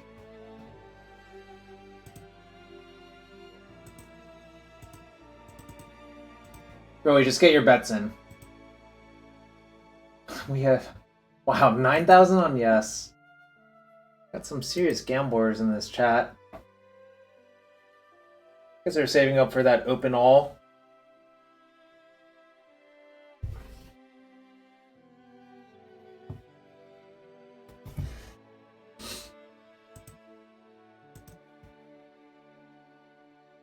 Alright, well, I mean, it's just another good hand, so...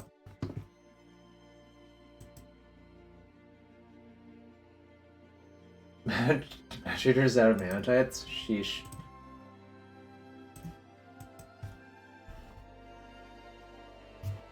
So not Luris. It's probably... I don't know. No companion with this setup is kind of interesting. Like, Verdant Catacombs, I guess it's like Boomer Jund? It's like probably like Reed style Jund? Jabberwocky style Jund? Did Jabberwocky leave? Oh, Grixis creativity? But what about Verdant Catacombs?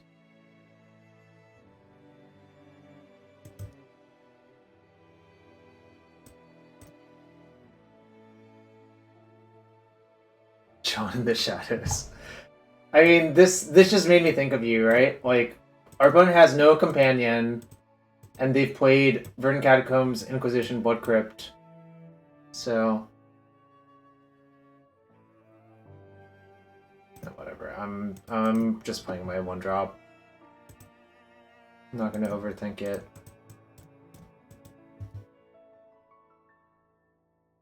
Don't need to cycle the bauble yet.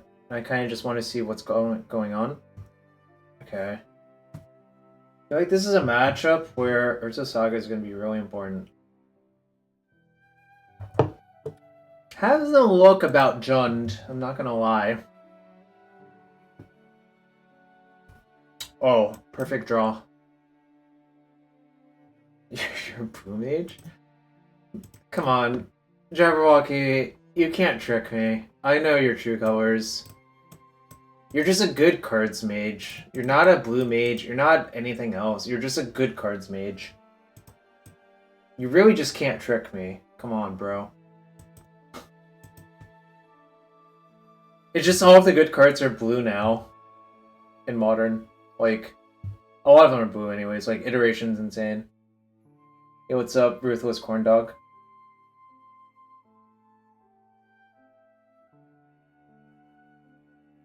Okay.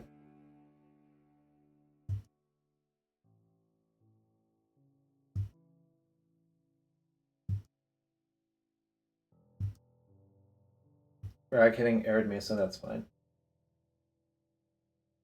Always has been. Yeah, it has that feel about it. It looks like Jund. Yeah, it's just Jund with Ragavan and...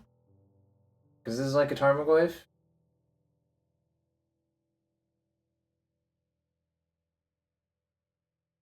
I think it's Goyf, like probably enormous, right?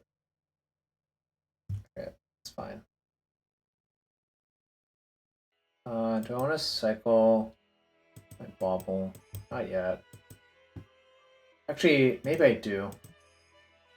Right, the top card's Thoughtseize.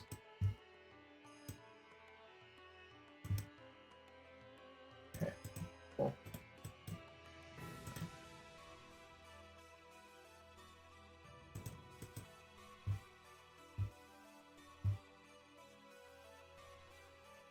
So I know they have Thoughtseize on top, so if they Thoughtseize me, I'll just let them have it. Okay. Why aren't we playing EI if it's good? Because we can't cast it. Otherwise I would.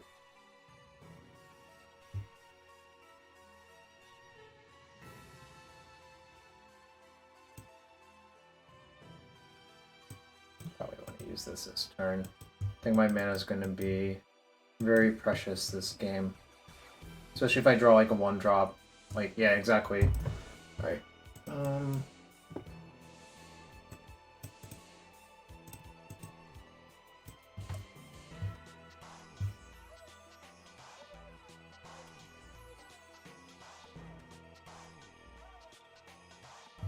Okay.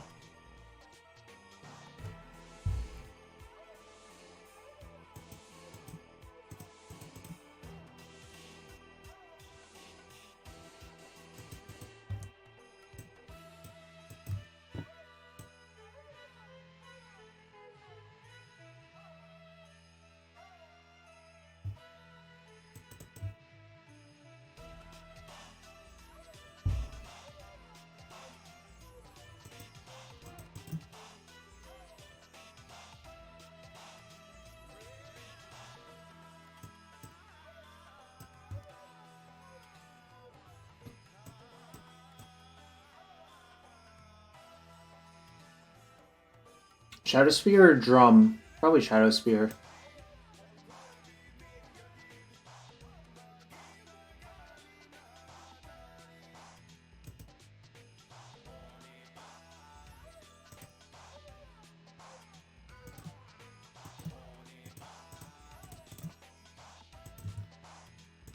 Poor Liliana did not have a chance.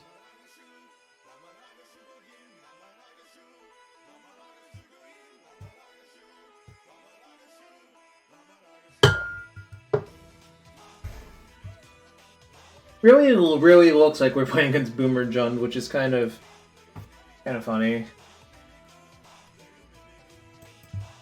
Sure. Right, another Liliana, yes. Sure. It's fine. I mean, I think Urza Saga is better than their deck in Game 1, generally speaking. Then, like, post-boarding might get scarier, but I don't know. I'll worry about that when I have to.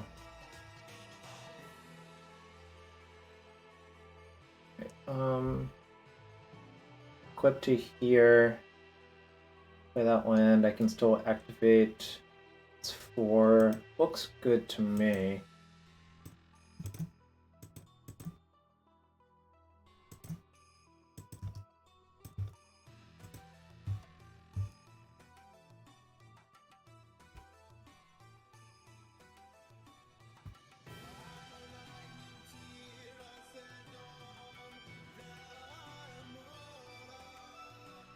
Okay, yeah. You have to block with everything. Let's see. If I activate, yeah. Activating's still correct. It just kills everything, which seems pretty good to me.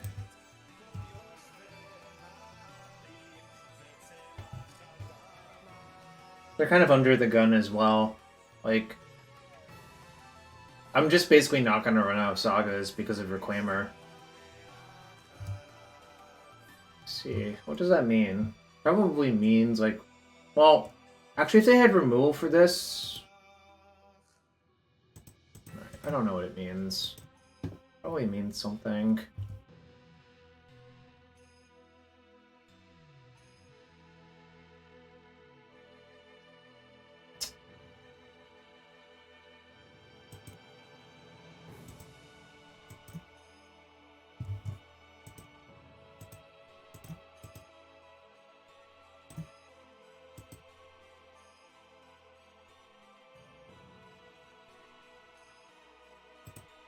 I'm trying to figure out what that play actually means. It probably means that they just only have lands. I'm not going to just equip to that. Okay. It's fine.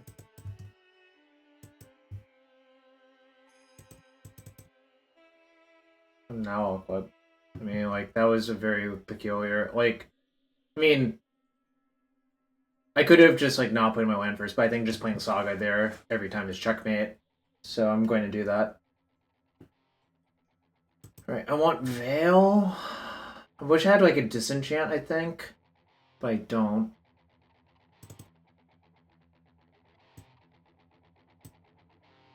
I wonder if Shadow Spear is actually good. I kind of suspect it's not.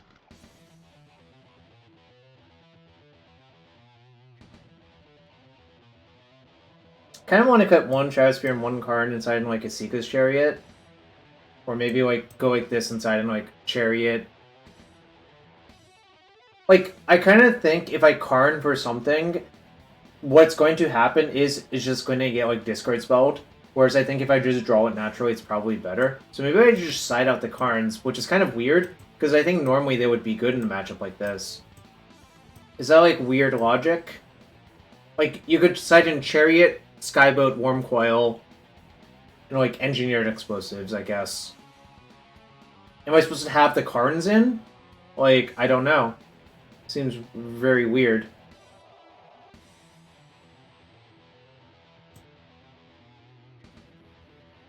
Top decks are good versus discard. Well, like, top decking and Karn hypothetically is good versus discard, right? Karn is better card than those ones. Okay, then what should I... I'm going to side out, like, Shadow Spear and just leave it then, right? Because, like, I want this. I think the Shadow Spear is kind of a liability in a lot of ways, actually. Like, I think I kind of just should be like this, right? Because this is, like, the maximum threat density. Shave and Explorer. Yeah, we discussed this. If these Explorers were Traverse the Ulvenwald, I think they're a lot less cuttable. Well, then what card would I side in? Like, probably Chariot is the one? Okay. I'll do that. I think that's reasonable.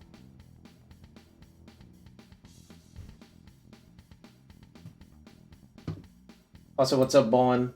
You have any good one?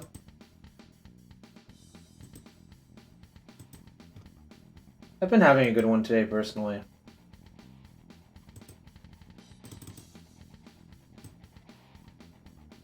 I mean, I have a lot of banger 4-drops, yeah. I mean, I also have Urza Saga and Acclaimer and...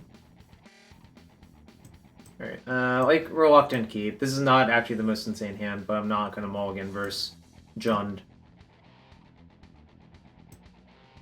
Chariot makes 2 cats, yeah.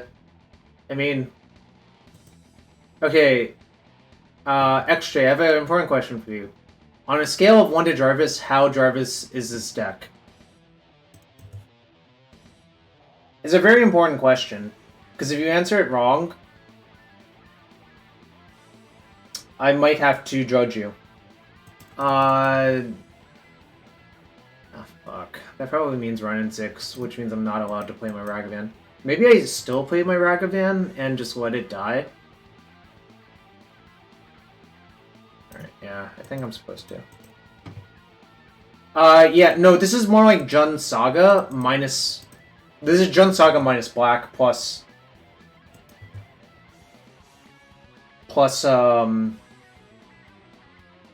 Minus black plus Karns, essentially, is how I would put it.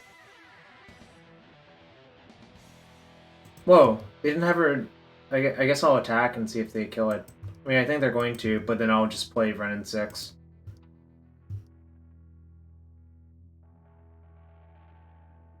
Yeah, it's fine.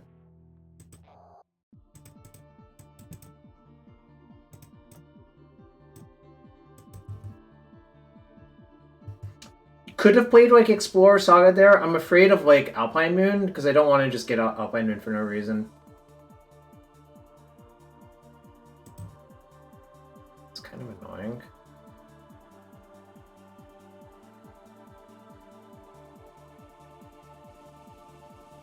Doesn't look that Jarvis to you? Well, you clearly don't know what a Jarvis deck looks like.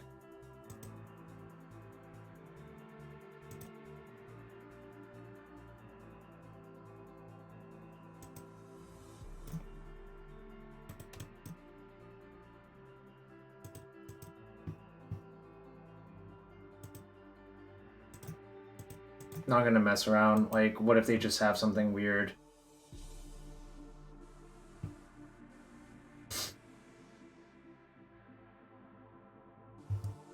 Oh, wait. Okay. I forgot, there was a reason I did this. You have to crack the fetch, but I'm gonna pick up the fetch. Because the fetch was actually the 4th card type. I knew I couldn't activate my Wrenn and Six yet. I forgot why, but the reason why is this, obviously.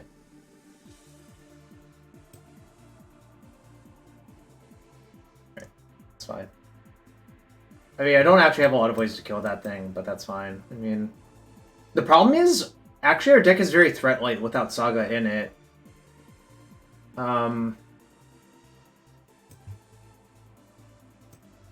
Like, yeah, this might actually be an issue, but I don't know.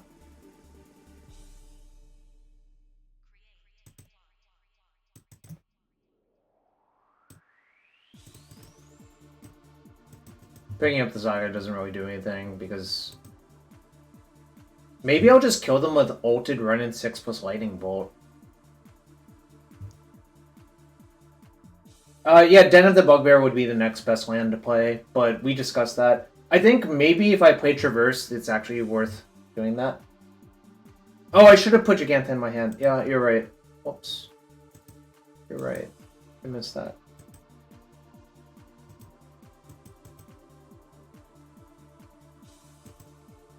Let's not do it. I have a mountain and a forest left in my deck. So I think I'm just gonna ult next turn.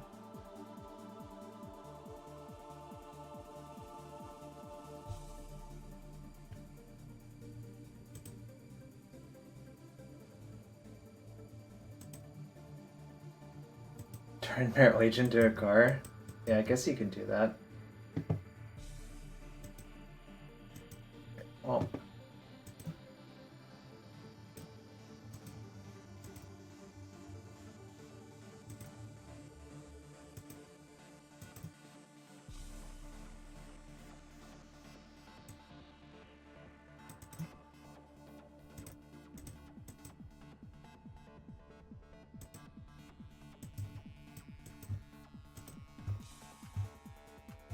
No reason to play out lands. I think they're just more valuable as bolts.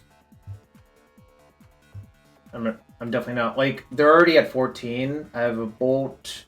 This is like 9 damage. Playing lands doesn't really do anything.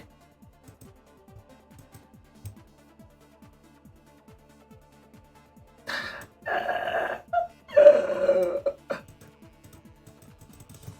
at that one.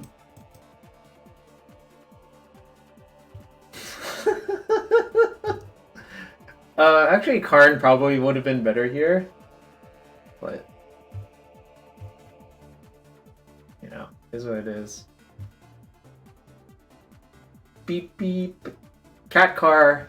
Beep beep, beep beep. Chat. Beep beep.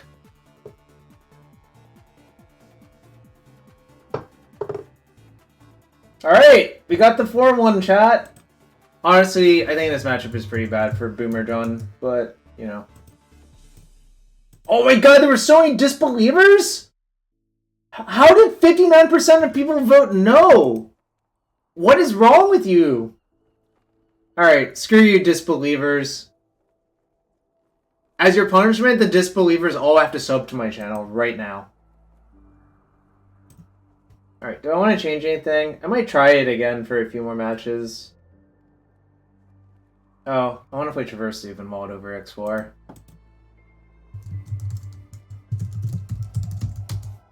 Alright. We'll try 2 Traverses over these Explorers, it seems. Seems better to me, honestly. Like, maybe 1 Explorer is good. Wonder Pro, I'm just trying other things for science. If I want to play Shadow, I can always go back to it. Any other Karn targets? It is a pile of money. It's red-green pile of money. I wonder if I'm supposed to have, like, a disenchant for Alpine Moon. Is there, like, a good disenchant I can play in red-green? I guess the answer would be Boseiju, who channels all. Or Boseiju, what's the name of the new card? Well, so I want to disenchant that I can side in versus, like, Jund. Nature's Claim is not really it. EE is, like, okay, but not exciting versus Jund. Or that style of deck. Like, EE versus, like, Jund or Shadow is not that good, personally. I'll land a Liberator. Yeah, Boseiju in 3 days is definitely the answer. I can't believe it comes out in 3 days. I'm kind of excited. Like, we haven't had a shakeup for a bit, but maybe I've just been programmed by the new scheduling. Oh, Blast Zone's also interesting. No, Boseiju's not. Blast Zone's actually interesting. I could see that.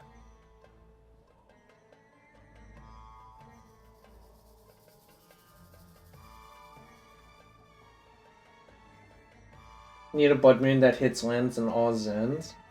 Probably don't want to design that card. That seems really not a great thing to do.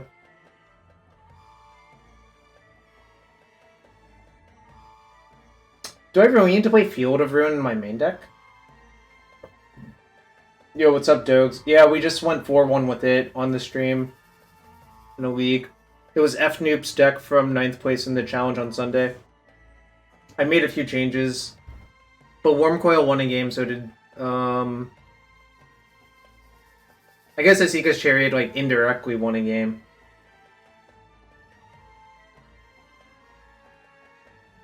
Well, but what about right now? Do I need Field of Ruin right now, Matt?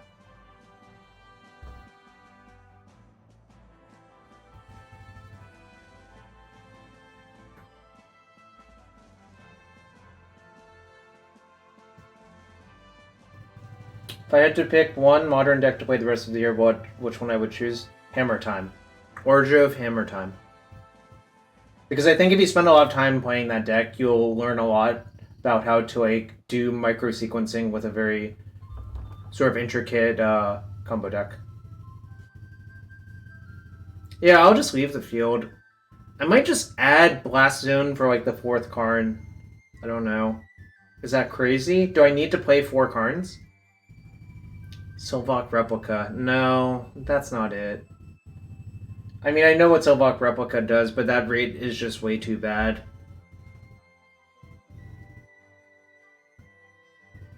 Yeah, I remember that card from Scars of Mirrodin draft. Not Mirrodin draft. It was in Scars.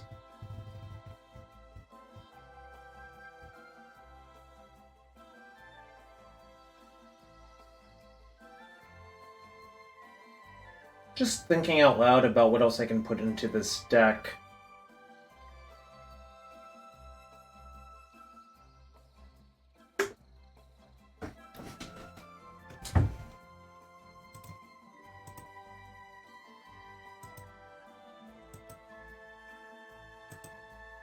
Okay, let me just look at some other people.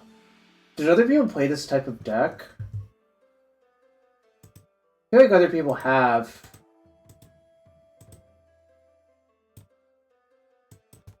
Player select.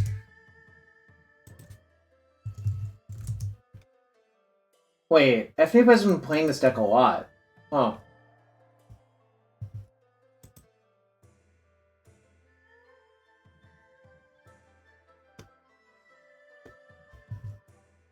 It's sort of been all over the place, huh? Let's see. Should I play Damping Sphere? Is Damping Sphere even fast enough for when I need it? It doesn't seem like it will be.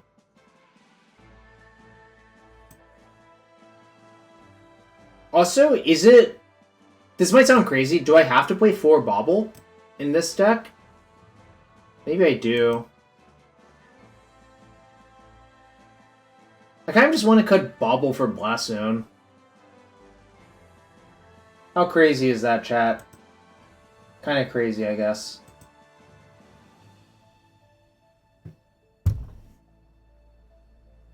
Actually, I'm off Blast Zone. It sounds not that good to me now that I think about it more and more. Torpor Orb. Torpor Orb is reasonable, yeah. I did not consider it, but I also didn't do that much work on it. Drum? Drum is always good in these decks. I will not cut Drum from any deck that looks like this. Especially when you have Karn the Great Creator in your deck. I will not do that. Alright. I think what I'm going to do is cut a Bobble from my main deck and put one of the sideboard cards into the main deck, probably Needle or Relic. I don't know which one's better. And then add Torpor Orb to my sideboard. I kind of want to put in Needle, I think. I don't know how crazy that is. Alright, I'm going to put in Needle and sideboard a Torpor Orb, and then we'll play 2 matches.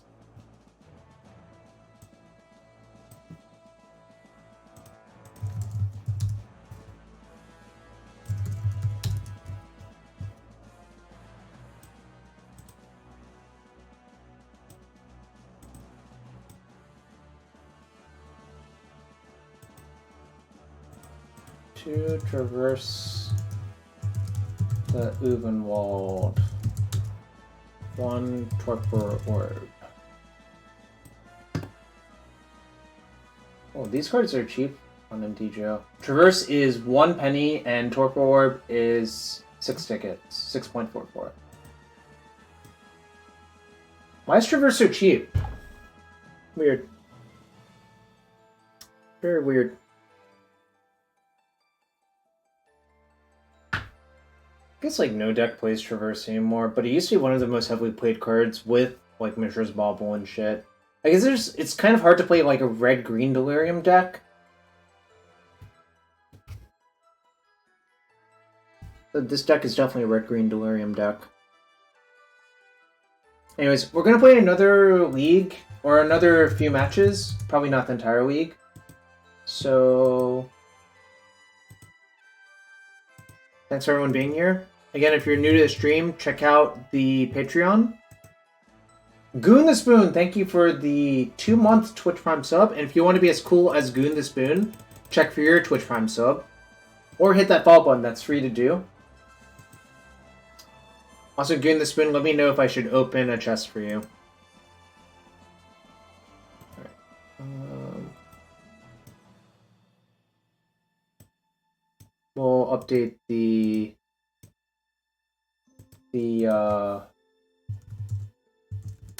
deck real quick.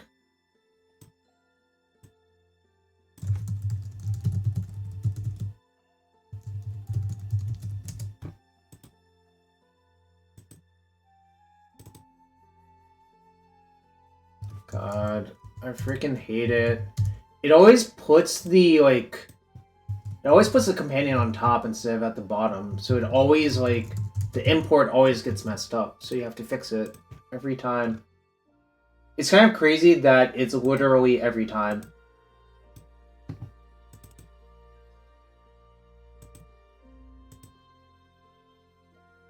A portable hole? Yeah. You cannot get that. Otherwise it'd be pretty good. Well, I guess you would be Naya then as well, because you don't want to put an uncastable card in your deck. Alright, can someone let me know if the deck list is updated?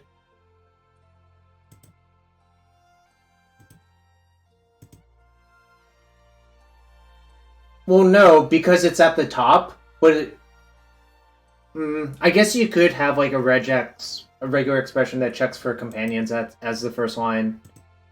Or you could just have a check. Period.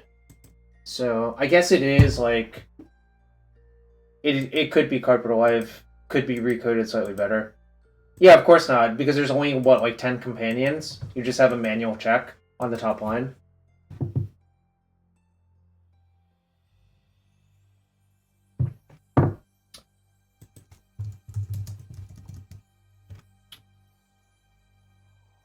Alright, I'll open a chest for Goon the Spoon, but hopefully more people consider using their Bezo Bucks here. Alright, let's see what we got. Clifftop Retreat and Calling Sun. These cards suck. This is not even the right Clifftop Retreat. What I mean by the right one, I mean the ones from Innistrad.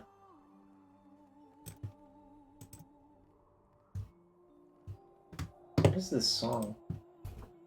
Arcadia Legends. Never heard it. Alright, get your predictions in for the first match of the second league. A lot of people have bet yes, I'm gonna win. Probably means someone should bet no for the good pot odds. Alright, there we go. Someone bet no for the good pot odds.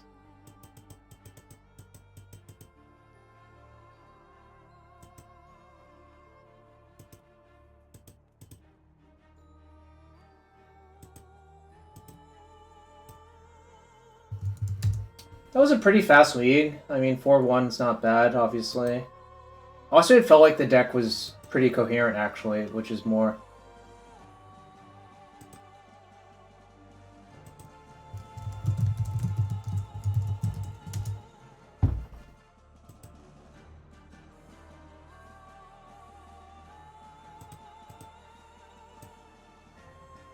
Alright. First match of the second league against Xana 0.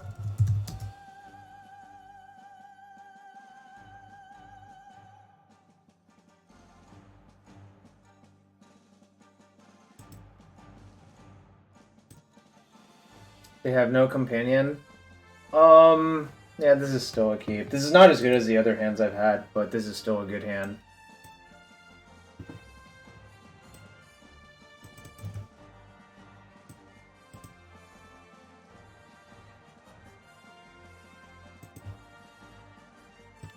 Hello?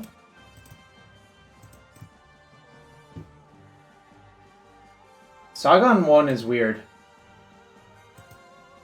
I guess it's probably Amulet, if that's happening. It's probably Amulet then, actually. Just kind of not great. I don't think my Amulet setup in game 1 is that good. Yeah, it's definitely Amulet.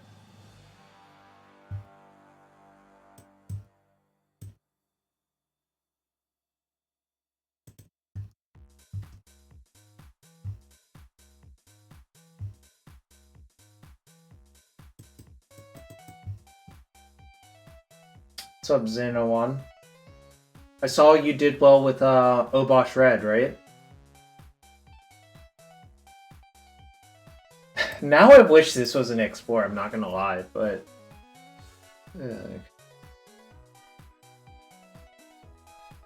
Don't want to play Saga this turn? I kind of just want to play Karn next turn. So if I play Saga this turn, it will just end up popping itself. Alright, I'm not gonna play Saga this turn. I don't know, it's different. I'm just messing around for science, you know? I just want to see what happens. Because I've never played this deck before. It seemed relatively coherent so far, is how I would put it. Alright. I'm gonna just play around Needle, even though, like, I think they're basically 0% to get Needle here.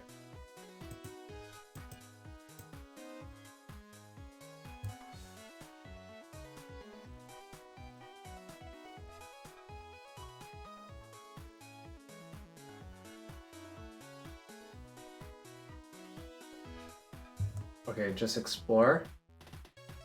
Alright, what can I get with Karn then next turn?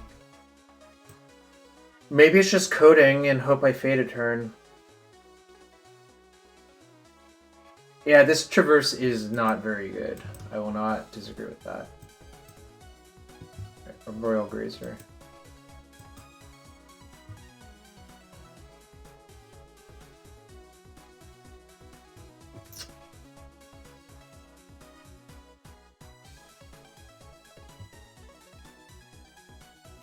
Do I Karn for Chalice on 0 to play around Sunburst Pact? I might actually.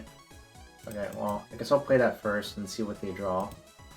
But I think there's a very strong consideration for just... Okay, less so now, I think.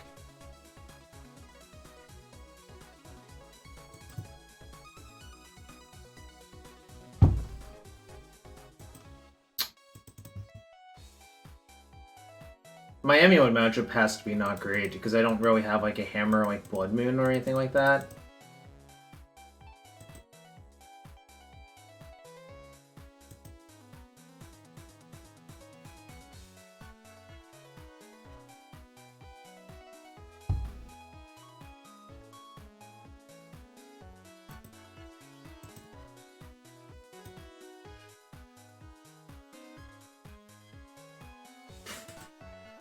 That sucks.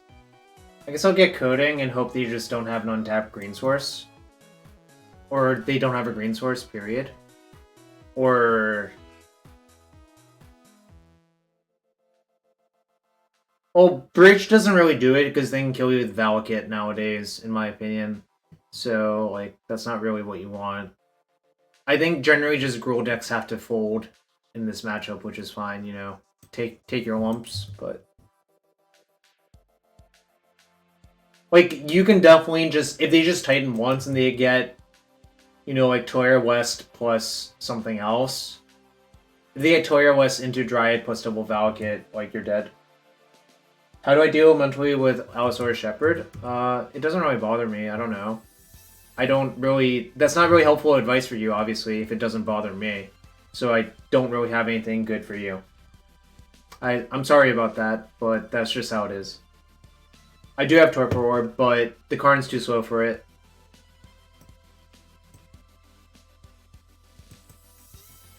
Like, because I only had access to 5.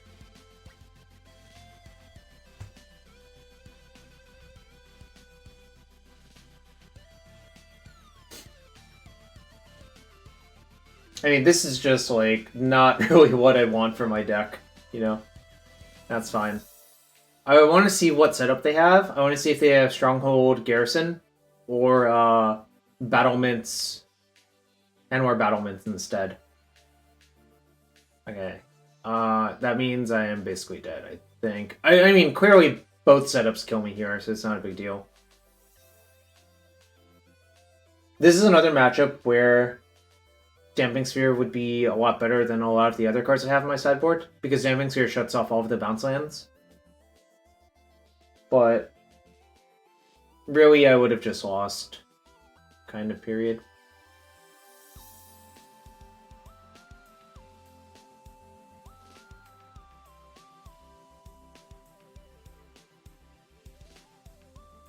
Like, I am just actually dead right now, which is kind of funny. Like, what if they just get Valakut, Toria West, or something like that, you know? Valakut, Toria West, place to make Growth Chamber, pick up Toria West, you know, it's just like... I'm just, like, unfathomably dead.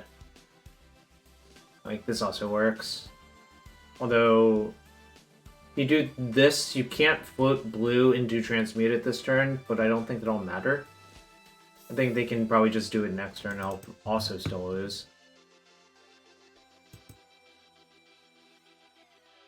And note, like, I'm actually just... I'm just losing straight up to the Titan. Is there anything I can get? No. Great. Okay. That sucked. But, you know, that's how it is.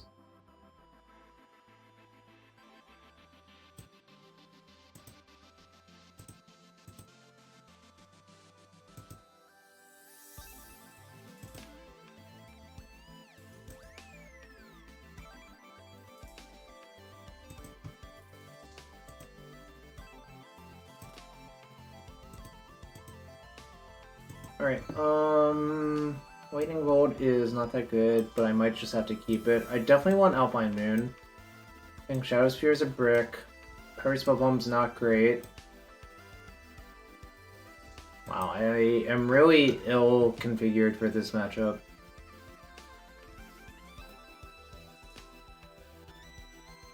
So this deck is broken, right? Not versus Amulet, it's not. That's definitely not good for Amulet in its current configuration.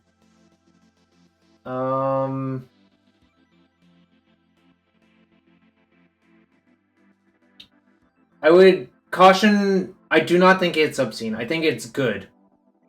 I think it is a valuable card to have in your arsenal. I do not think it's the end-all be-all. Because I actually think people underestimate how long it takes to kill all of someone's lands before they run out.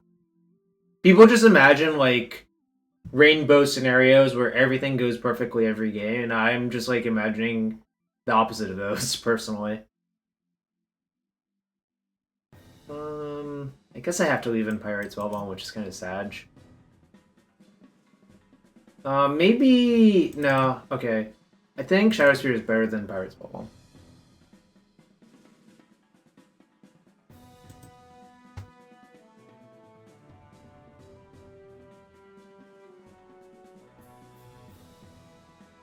I was kind of hoping to bobble into seeing Summoner's Pack so I could get Chalice. Oh, I agree it's going to see play in this deck, but I don't think people overestimate how long it takes to lock someone out of lands with something like that. as someone who's recurrent Ghost Quarter, like, to actually literally run a Death and Taxes player out, it takes a long-ass time to do that shit.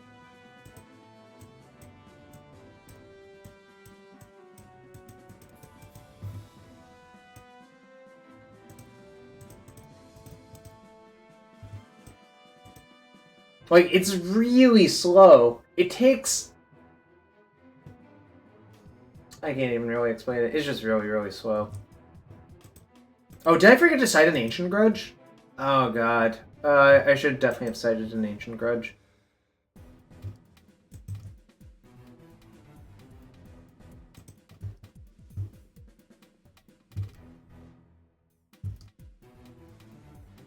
Yeah, no Grazer, but not citing an Ancient Grudge was like a huge mistake, I think.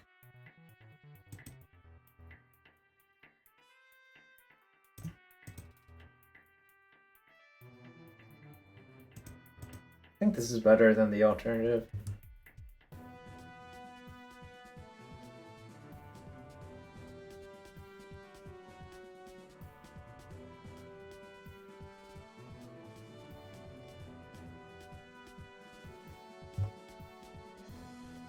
Explore's a lot better in their deck. For sure.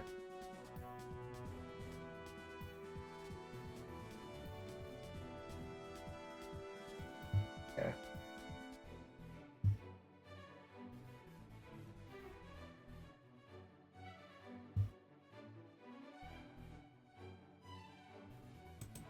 I think the mana might matter. I think I'm forced to just be a Gruul aggro deck versus them, even though my deck's not very good at doing that, clearly. That is not good.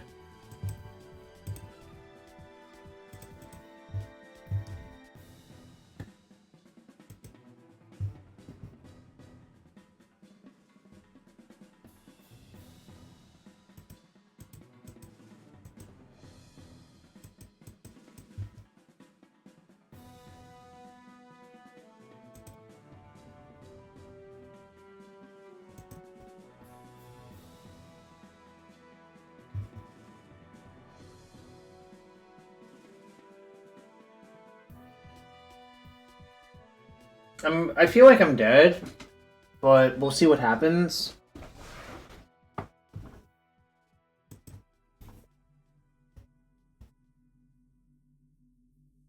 It definitely feels like I'm dead. Okay, nothing. Maybe it's Force of Vigor, I guess.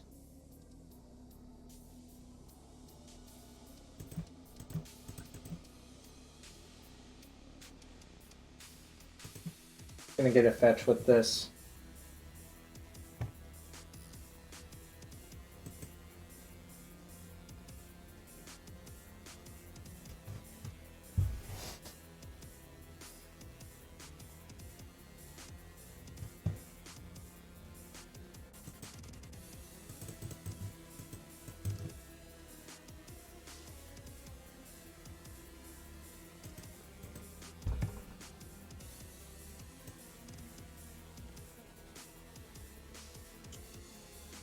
I don't think my life total matters, really.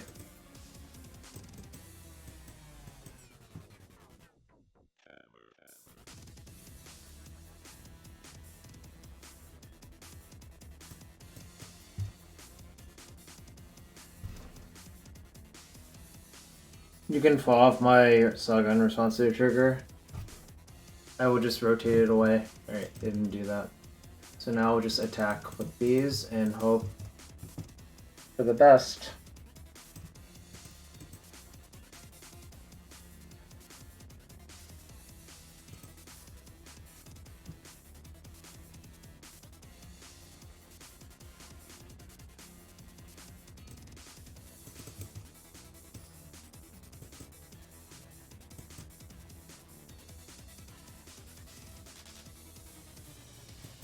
Okay.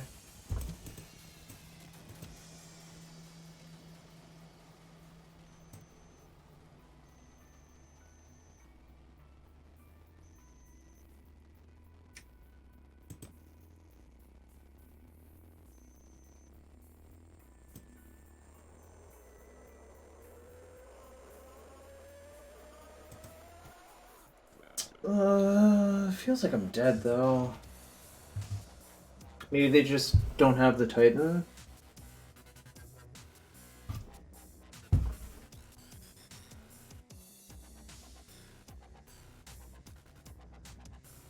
Okay.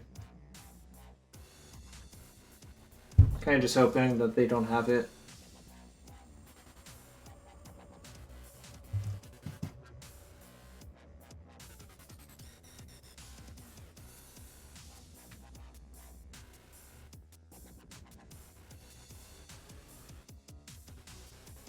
Is it just Colossus? Maybe it's just Colossus.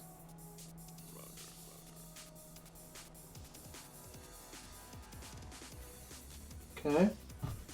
Let's see where it goes. Well, no, I think they can win if they have Colossus plus a bunch of lands. Like, that's really not good for me.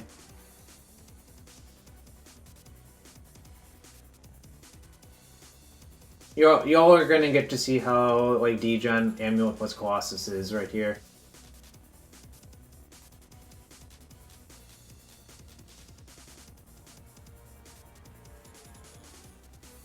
Like, they drew 4 cards and they're making a bunch of mana, like... I mean, obviously I could still win if they... it really depends on what they drew off those cards, obviously, but... Thanks for doing this for science, no problem. I mean, I was just curious of how good this deck is, because it's not really clear. You know?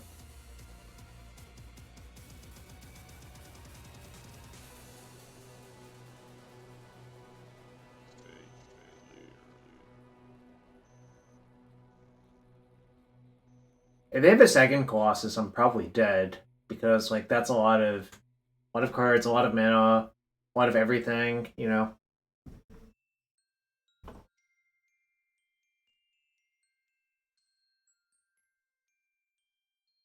Felt like you were getting PO'd. I mean, it has a little bit of that feeling, but it requires a lot more setup, I think. I think it having to be like a land-based ramp engine, I think is a lot healthier than just being 0 drops from like Vintage, Reverse. I think that's like, this is an acceptable thing to have happen in the format. As opposed to like... I mean, lands are 0 drops, but you are limited to playing 1 per turn. So it's not really the same thing.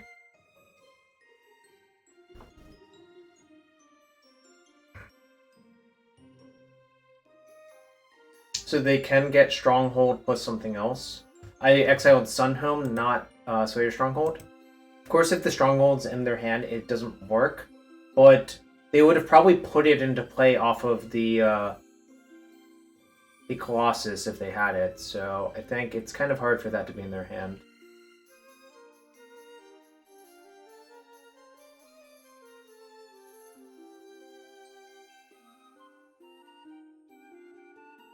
I think I actually barely lose because, well, we'll see what happens, but...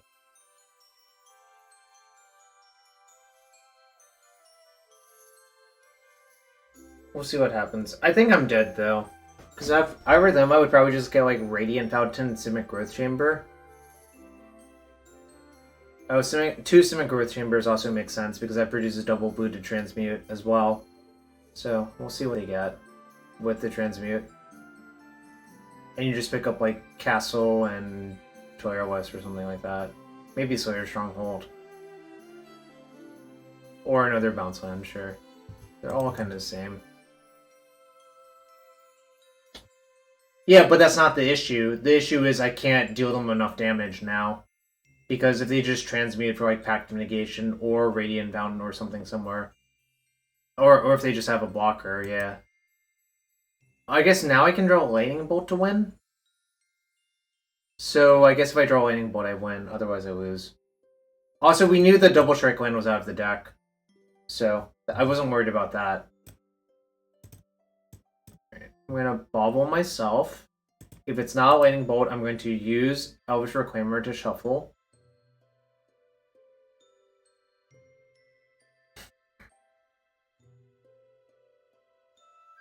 I guess that's just barely good enough.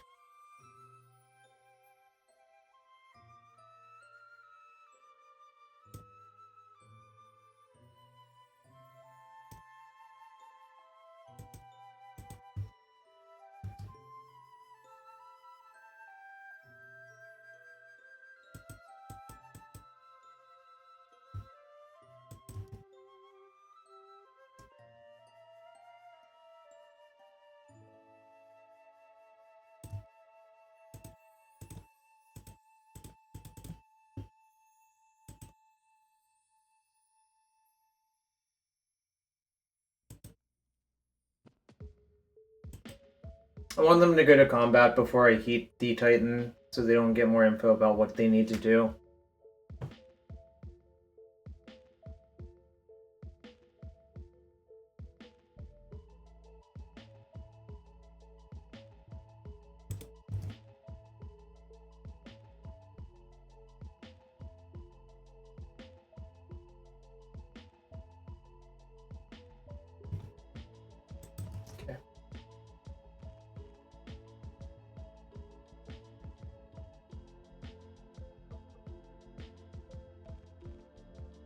Okay.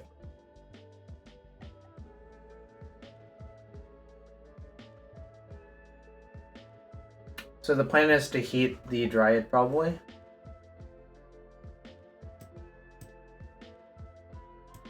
Okay, if they get a second Dryad, then I'll just heat the Titan instead. Like, I guess if they have Valakutes in hand manually, it doesn't really work.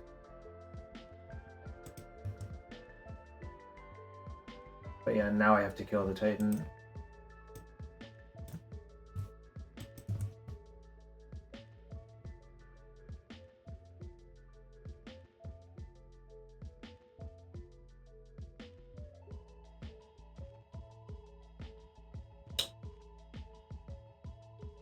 So if they have Valakut land, that's only...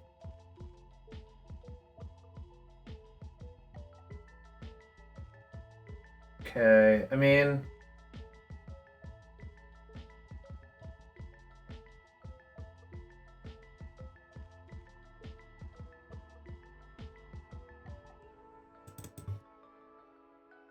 Okay, nice. I guess I just do this. That's kind of lucky. I mean, like... I had a really good draw, and it still was really close. I think...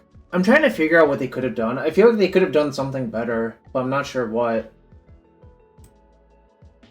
Well, yeah, what if they just get Titan and get, like, Radiant Fountain and, like, Vesuvo or something like that, right? Like, how do I ever win if they just get another Titan and just gain a bunch of life? Because the board state is so, like, clogged up that I can never win. Yeah, I think they probably messed up. Yeah, Radiant... If they just get... Suppose they just packed for Titan, get Simic Growth Chamber plus Radiant Fountain, right? Like, how do I ever win? Because they'll just be at, like, an effective, like, 12 life or whatever, instead of being at, like, 3. Yeah, I think basically they should have played towards not dying to Bolt, because they just win... They can just win normal games by just, like, recurring Radiant Fountain and getting a bunch of Titans into play. I don't know. It seems like I definitely got super lucky right there. Also, yeah, I'm signing in Grudge, which I should have had in my deck. Actually, this hand's really good. I think DRC and Ragavan are the most important cards in the matchup, because they're just, like, snowbally 1-drops. Okay, well... That's not as good for my plans.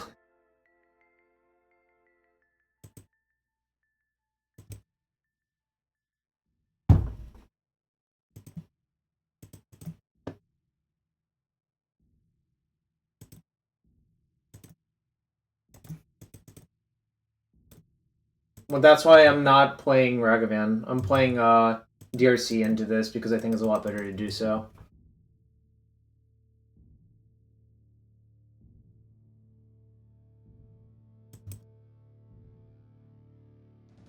Oh.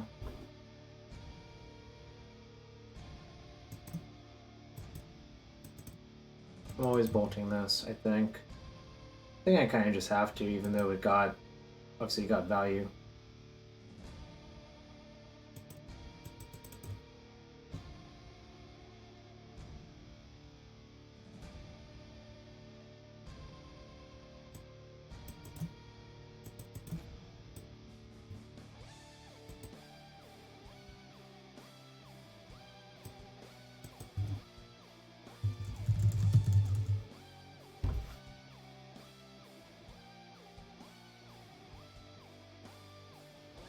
I'm gonna name Toya West. I could also name Expedition Map. I could also name Outland Liberator, but I think I'm just gonna name Toya West. I'm not sure what I'm supposed to name here, actually. I do know I am supposed to play it this turn, though.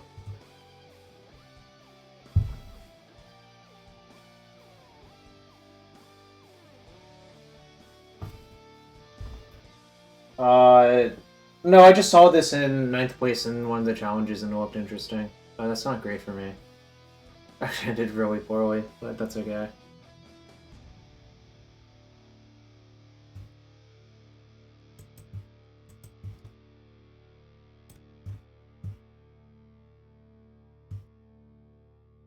I was hoping I would get them to bite, but they didn't.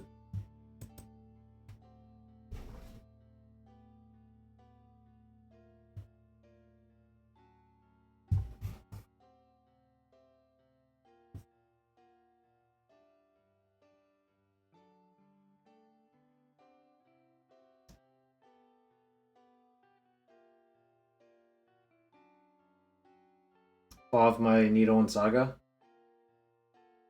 Right, sure. It's fine.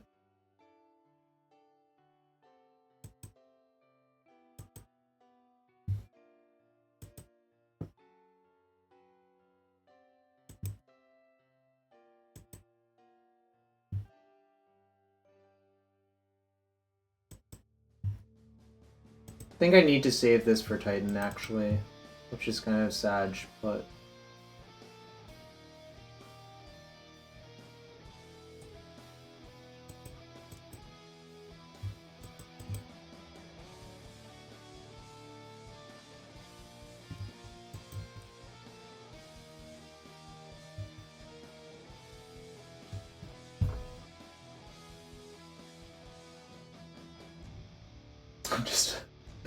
Yeah, I'm preparing to crack the earth with a Wrenn and Six meta deck.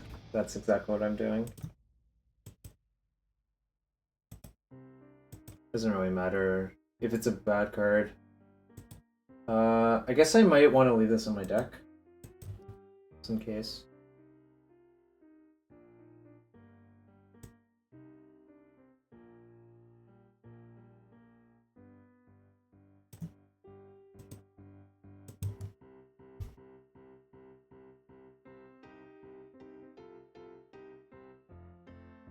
See if they have Titan.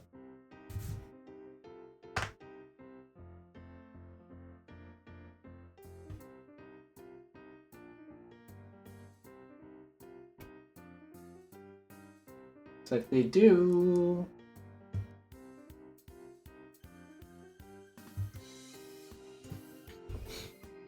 They don't call it Amulet Titan for no reason. They always have the Titan chat. And if you want to be subscribed to MTGO Premium, like my opponent, if you sub to this channel, you can get MTGO Premium.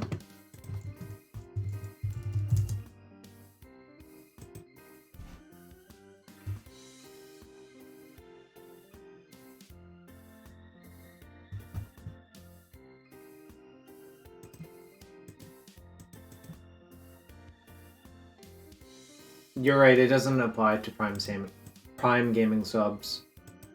You're absolutely right.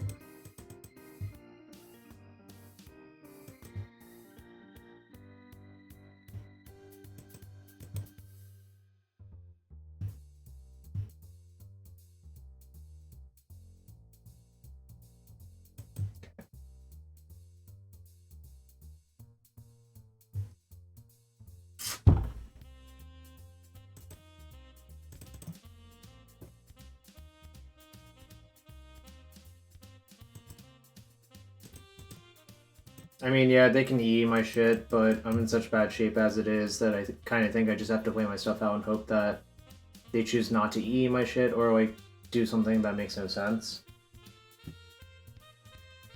This is definitely, like, not one of the matchups you want. Yo, Digital Slots 58, thank you for the resub. If you want to be as cool as Digital Slots 58, check for your Twitch Prime sub, or even a regular sub. Let me know if I should open a chest for you, Sloth. Let's get some Jarvis claps in chat as well. Alright. They picked up West last turn. Alright. So if I had another Unholy Heat here, I might be able to make forward progress. Let's crack a chest? Alright. I'll crack it for you after this match.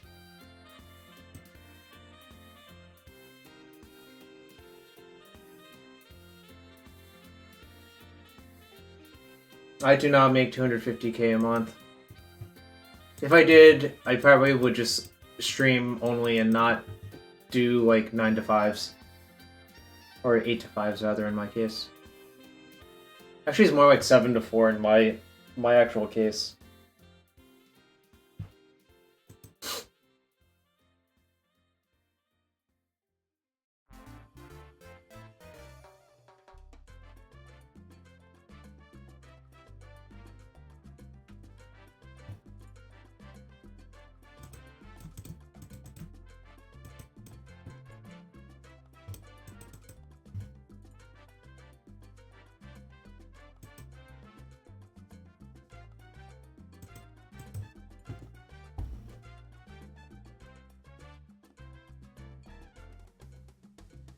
Don't really see the point of making a construct. I think it doesn't really do anything.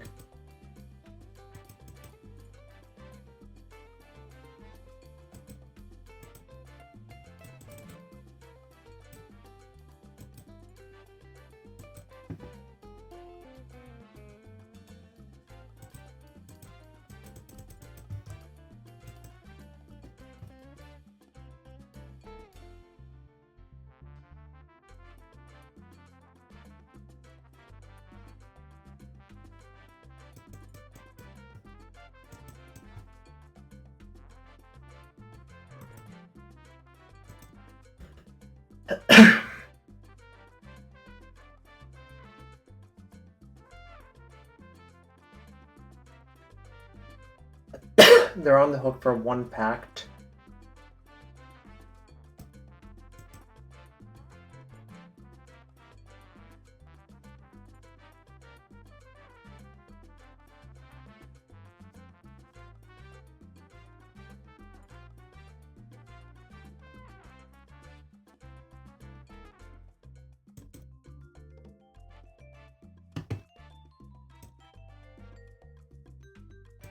How can I win?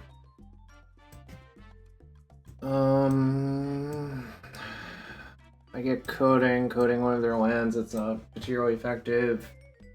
I get any of these other cards, they don't do anything. I also lose.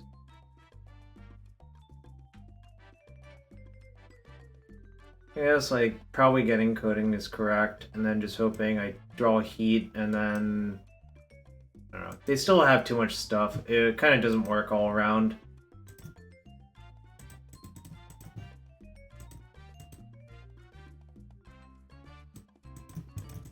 So the trick is you let the pact trigger resolve, then you port them. Porting first means that they just float.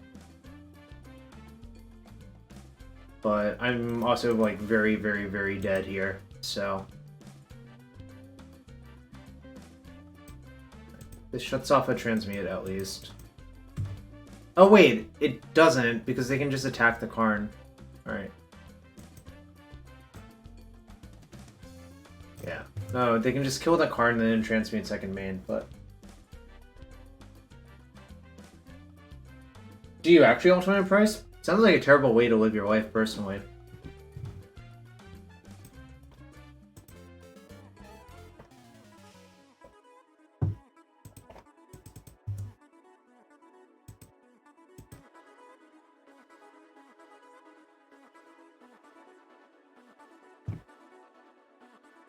Alright, should I right-click concede? Oh, what's up, Armath?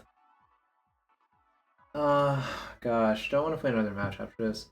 Kind of just want to right-click concede, but I guess I'll take 1 draw step, because if I draw heat, and if I draw, like, a bunch of heats and they run out Titans, I could hypothetically win. It's just really, really hard. 1 more draw step. Yeah, I agree. I basically have to draw it on... I probably shouldn't have even got... Well... I should do this because it forces the action, I think, is the real Wait. Oh, it was for that. So they can just transmute for another pact. Right click, delete deck. Nah, we went 4-1 earlier. I think that's fine.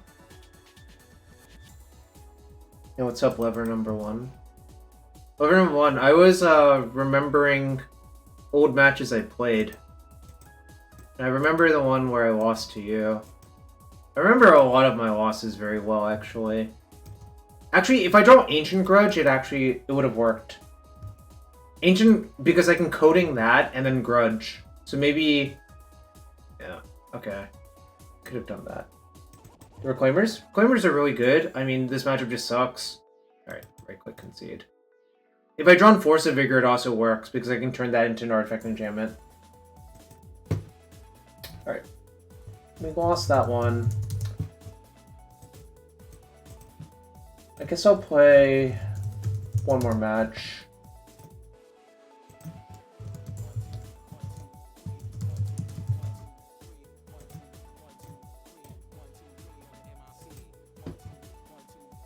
Yeah, I mean, most players, I think, just remember their losses a lot more than their wins. Alright, let's open a chest for Digital Sloth. And if you want to be as cool as a Digital Sloth and open Blinding Angels, check for your Twitch Prime sub here. Alright, one more prediction for the last match of the night. If you want to support the stream, check for that Twitch Prime sub, get your predictions in. Also check out the Patreon if you like Legacy. I might write other stuff on that thing as well, honestly. Like,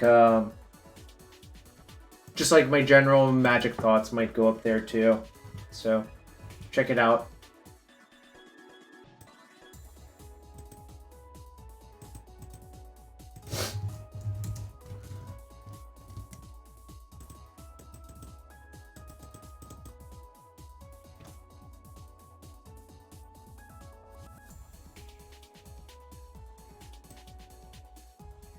Alright, last match of the night. Get your predictions in. Will I be 1-1 after this second match?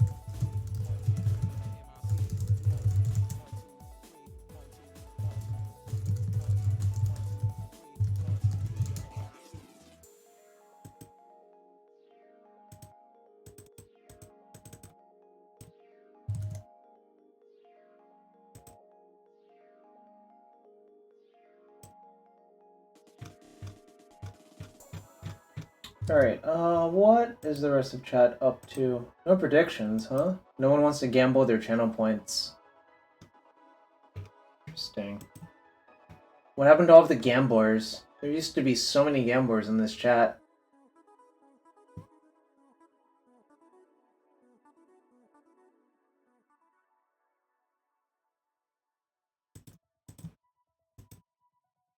Alright. You bet it all, nice. 1 on yes, 4-1 on no. You love to see it. At least someone's out here gambling their channel points. You do love to see it. Oh, we got more gambling going. The Jarvis channel points casino is open. It's a keep. Especially for Solaris deck, I'm definitely keeping this hand. Obviously there's like a fail case, but this is not a mulligan.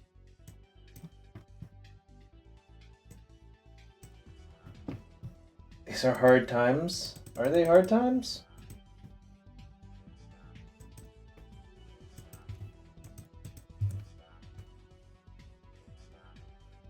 Is it burn? Might be burn.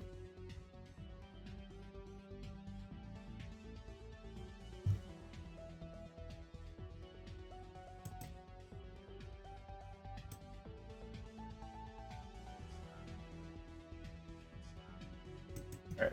If they want to use a removal spell on it, it's fine. If it's a Lava Dart, I'll be less pleased. But also taking damage kind of sucks, but it's not enough to make me... I want to fetch Force in case of... Oh no. Okay, good. It's this bullshit deck. Alright. I was afraid that they were going to kill that with... Okay. Well, in that case, what I'm going to do is fetch...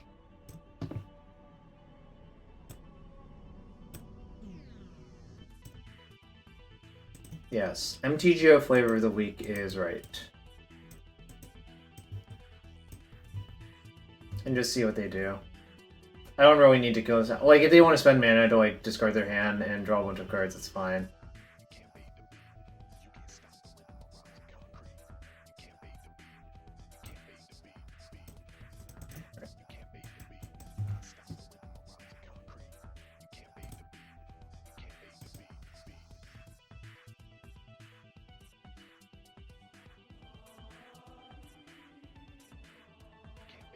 Yeah, I mean, this is a deck that got 9th in a challenge recently, so it's fine. Oh,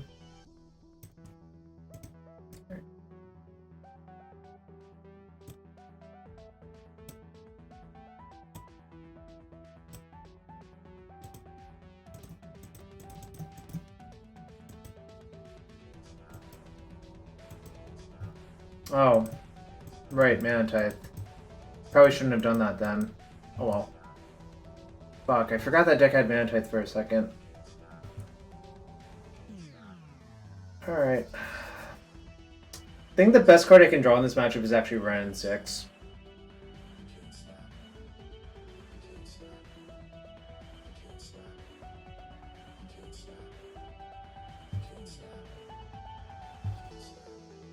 Yeah, that's good.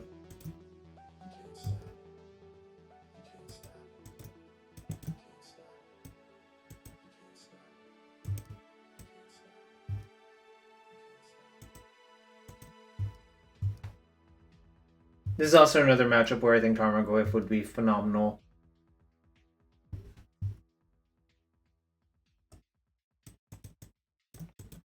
Just gonna leave that Boom Bus floating.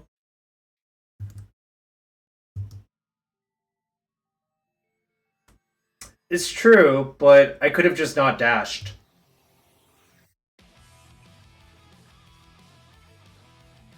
I mean, what if I just didn't dash? It feels like I could have avoided that one personally, but, you know. On the other hand, it looks like I'm making good headway. Okay.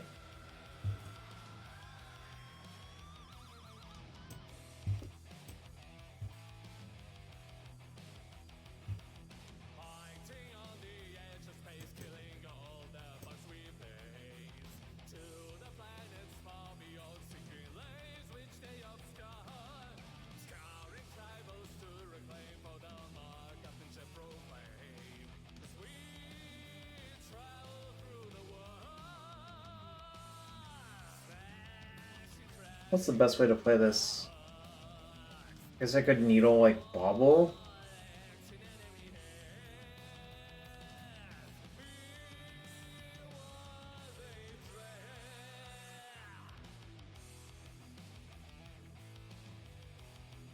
I guess the question, who is likely going to have the better Urza Saga?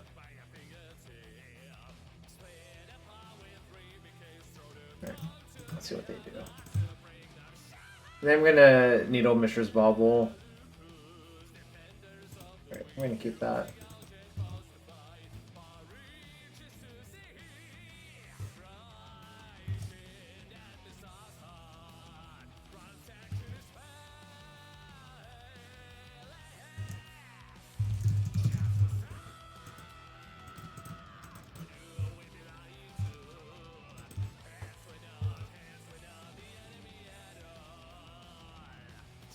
I think I'm just gonna try to trade all my stuff off and win with Wrenn and Six Urza Saga. It seems kind of reasonable to do so, honestly.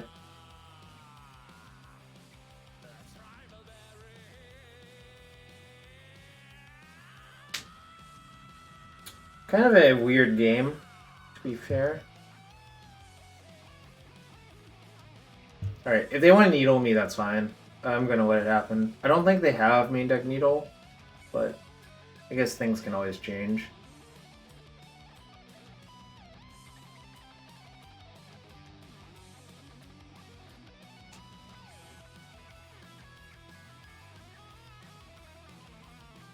Alright, Chromatic Star is a lot better than the other version of the deck I saw. Like, it makes sense to play Chromatic Star with Crack the Earth. I mean, I guess with Volta and Epicure it's sort of the same, but I don't think it's actually the same.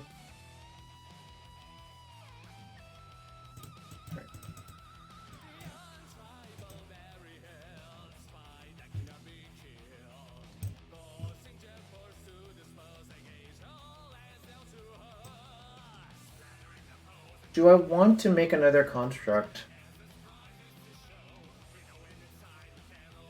I don't think I do. I think I just want to rotate this.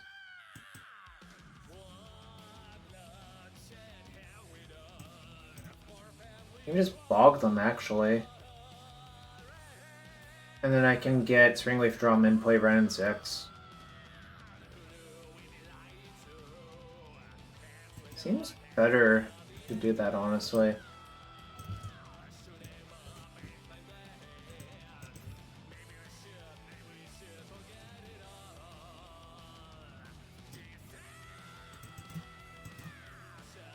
Oops.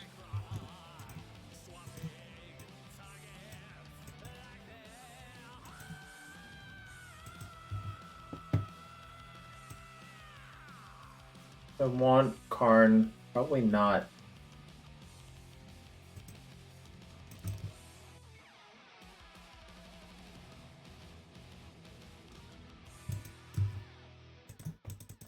Sucks. Couldn't really avoid that one, I think, but that's fine. Problem is my mana is too tight for that.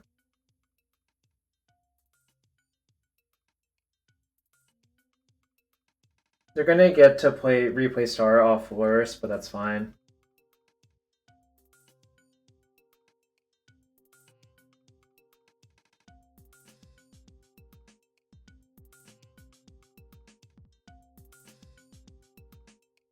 Fucking Manatite has been really irritating, actually.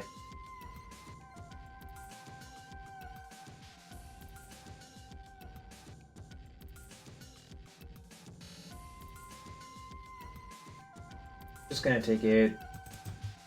Don't think blocking does anything except cause me to lose.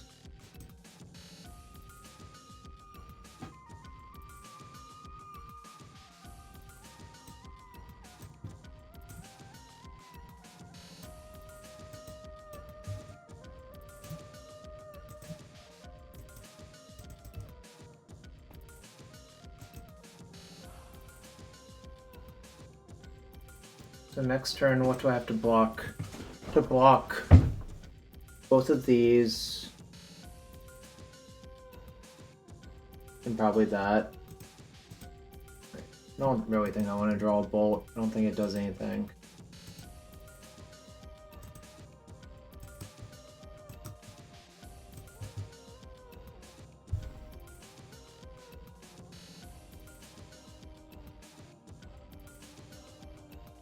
Looks like I'm slowly gonna bleed out this game, unfortunately. It might not even be that slow, to be fair.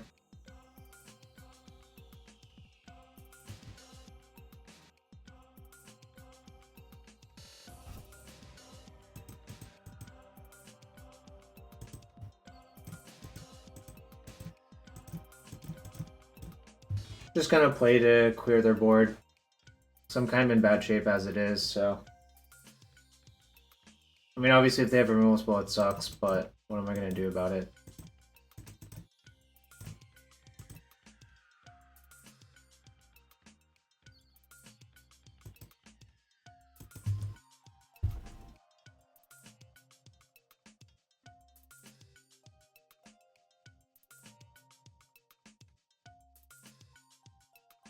Maybe they didn't draw anything good?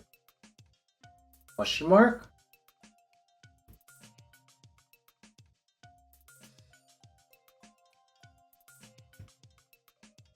This is very peculiar. I don't know what happened right there. I guess their hand's just like a bunch of bricks. Okay. Guess not. Sucks. Sucks. Alright.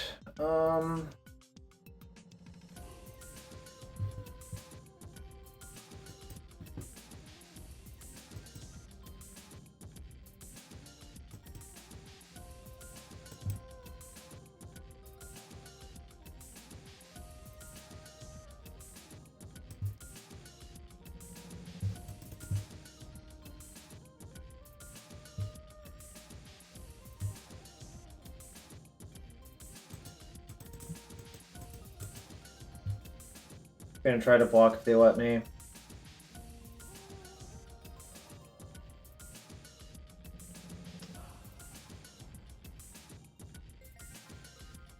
Hypothetically, they should flood out at some point.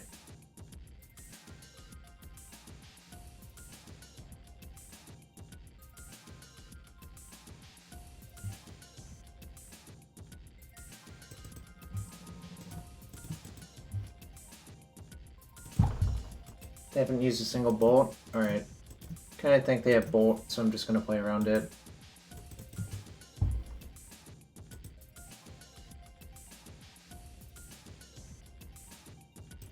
Don't want to draw that really.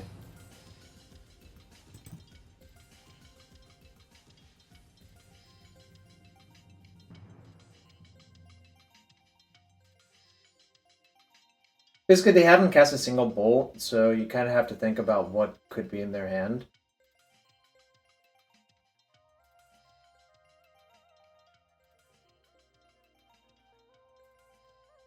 So Wrenn's a good draw. Yeah.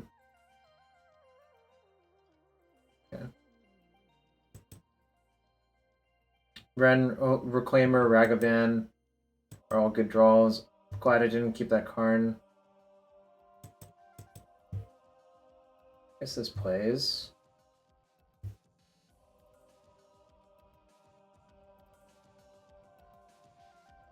Okay. Fuck. Well, they know my hand, so they know the Ragavan's safe, so playing the Sentinel first seems kind of weird. They only play 2 basics? Okay, cool. Yeah. I basically just knew that they had the bolt, but I couldn't... I avoided it for one turn, but I couldn't avoid it the next turn, unfortunately.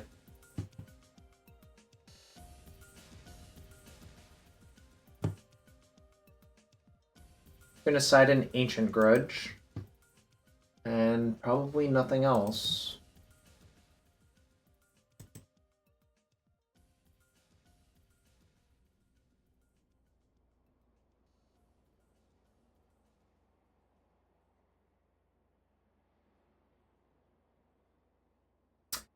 It's kind of a lot to ask to have this many cards in your deck versus a Maniac with 4 Mana Tides, so I'm gonna cut 2 of these and side an Ancient Grudge and Alpine Moon.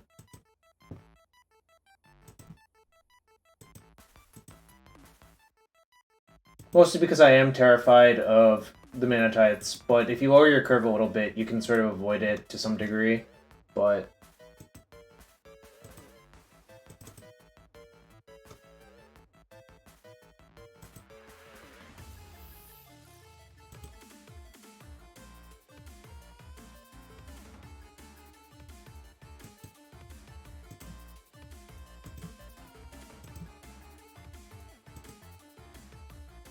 Yeah, but my Wrenn got Mana Tithe. Yeah, I mean, I definitely agree with you. I don't think I need, this thing. I mean, I already kept, but I maybe should consider not keeping, but I think it's actually correct to keep.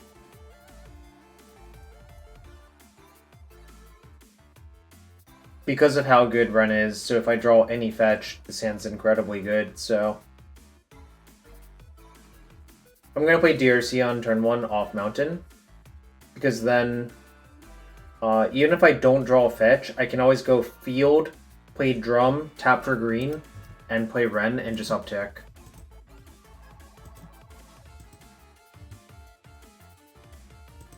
Of course, there's fail cases to this, so I'm not going to worry about that, but...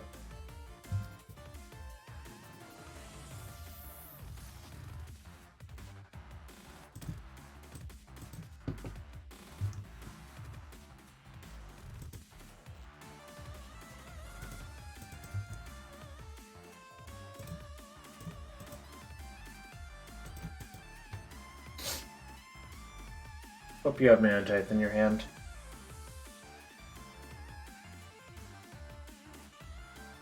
I'm certainly not playing Wrenn into an open Sacred Foundry because of four Manatite.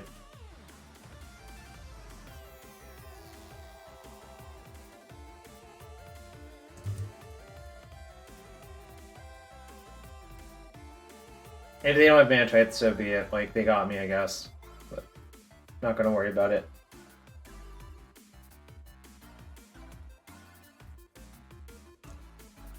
Like, if I just play around Manatite, then cost them 2 life, that's like kind of a win for me, you know? Sure.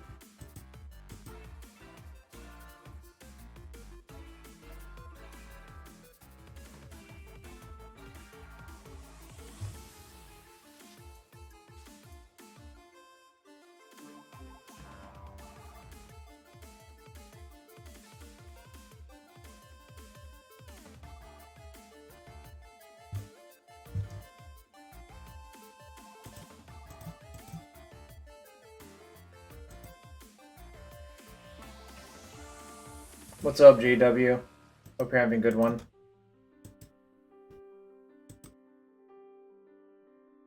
Don't think I need that needle. My duck tweets make you happy? Nice.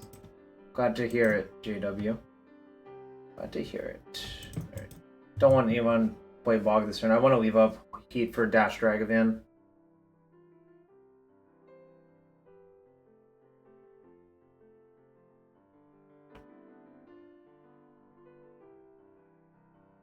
This is a weird matchup.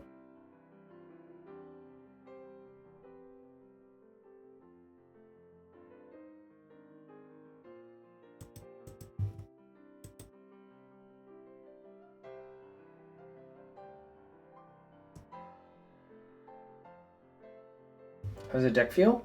I don't know. Seems fine.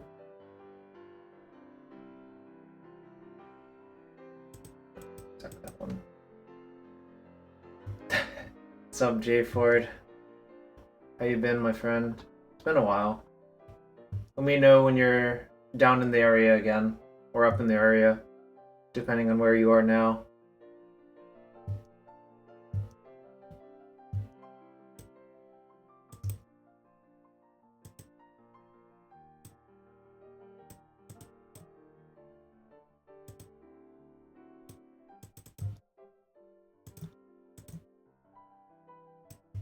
I want to draw that? Not really. So I won't, I guess. Wait, no, it works.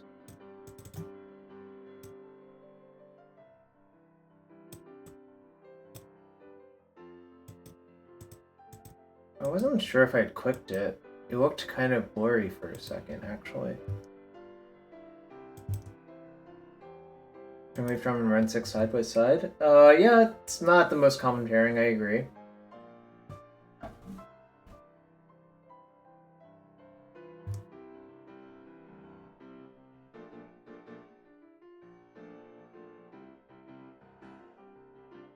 This song's a banger. What song is this? Oh, it's a Kirby song. Interesting. Yeah, I mean, it has a lot of good cards in it, so it's hard for it to be bad. Plume but there's certainly some interesting things going on here that are not quite normal. Soul Guide, sure.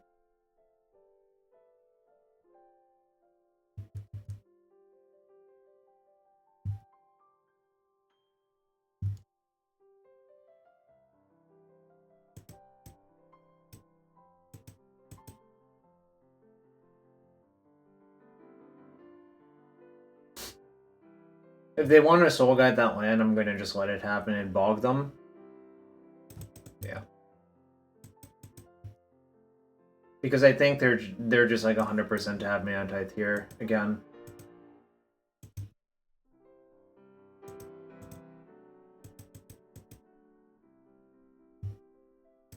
I would bet so much money that Mana Tithe's in their hand. I don't know about Karn either. I'm just trying it, you know.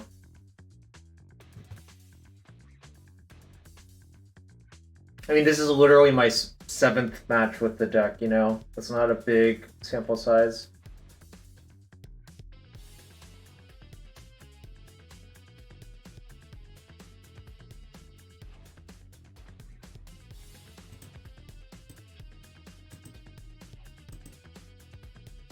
Yeah, opponent is playing Crack the Earth in their deck. This, there were 2 versions of this deck. First place and then 7th place in the Modern Challenge yesterday.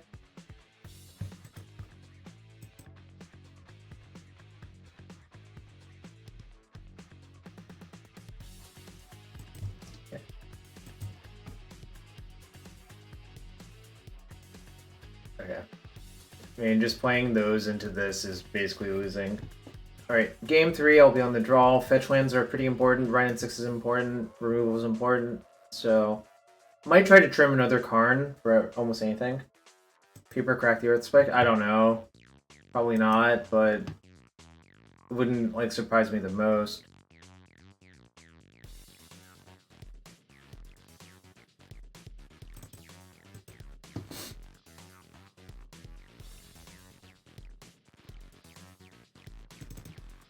Signing in Relic for a Karn. I probably should have just done that to begin with, but...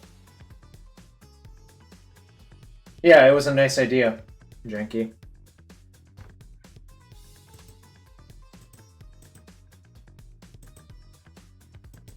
Definitely a nice idea.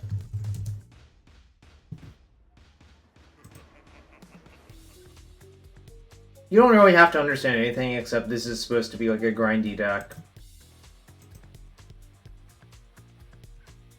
Alright, yeah, this is good enough. Obviously, like, we're gonna have issues if they really do have, like, the nut land destruction draw, but otherwise, this hand's, like, pretty fantastic. You can buy a paper copy for 20 cents? Nice. Well, I guess it's not nice because it wasn't 69, but it was still nice, you know.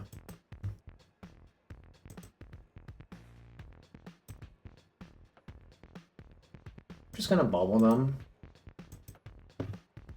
Inspiring Vantage. Alright, I'm not a coward.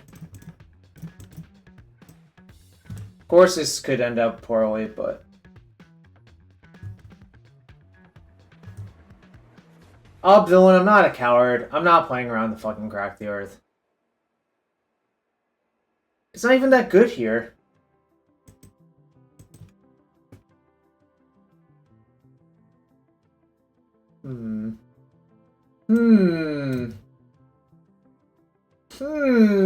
Chat, we might have issues. Oh yeah, I should have not bubbled right away. Okay, that's also an issue. So, we're in pretty bad shape.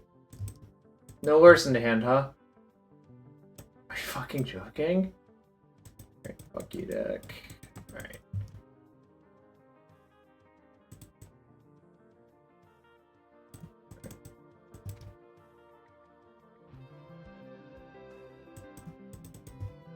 I'm just gonna leave this untapped in case if they draw Ragavan. 1 damage doesn't really matter.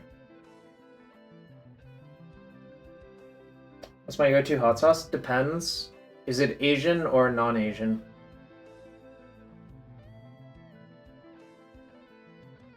Alright, well, Southwind Moon's gonna be pretty fantastic, so...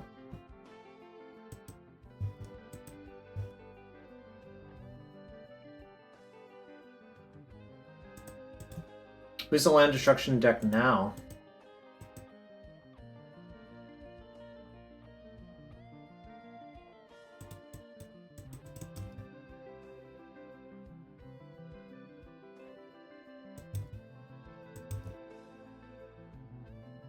Beans and joy oil and everything? Interesting. Interesting.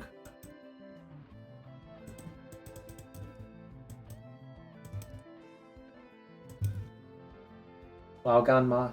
Yeah. That's a pretty classic one. It's not my favorite, but my family members used to use it all the time, so.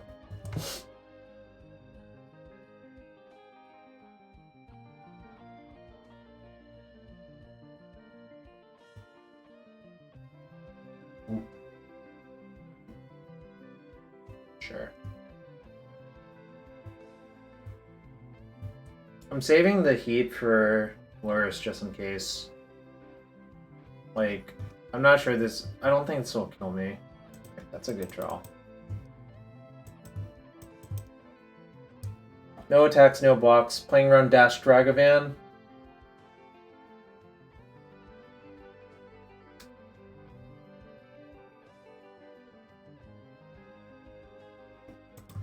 Okay.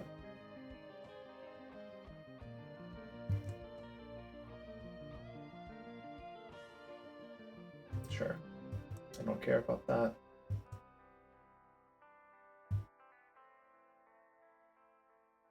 No, because, like, this was going to happen. King Pyson.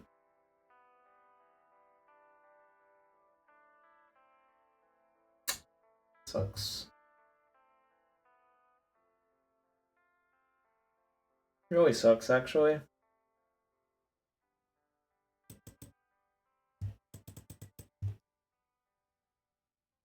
Okay, well... Ah, fuck.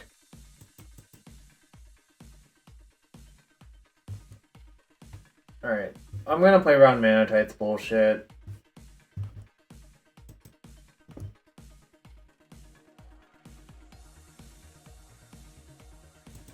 I'm gonna grudge during their upkeep.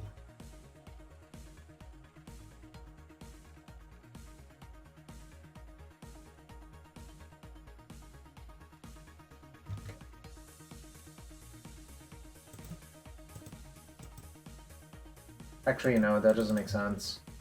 They have Lurrus still, so I need to let them play Lurrus, crack their bauble, and then, like, eradicate the entire board.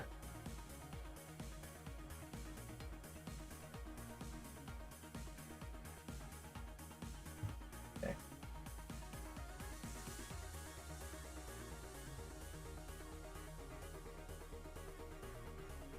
Okay.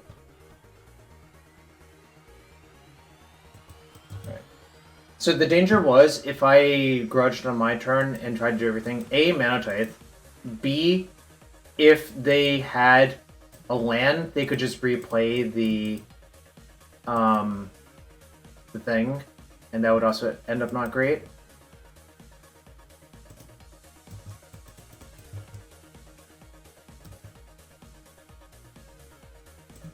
That's good.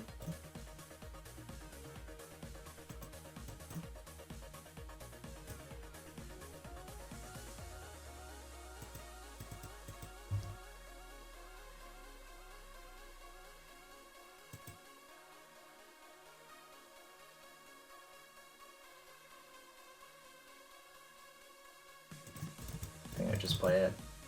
If they kill it, so be it. It's fine.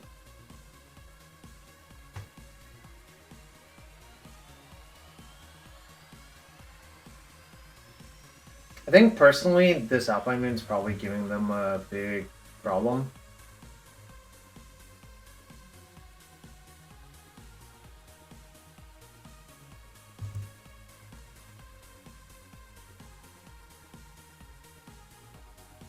Anyways, chat, thanks for being here. This is the last match for the night. It's going down to the wire. If you want to support the stream, hit that follow button. That's free to do. If you really want to support the stream, please consider using a Twitch Prime sub or regular sub here. Bolt on Wrenn? I'd be fine with that.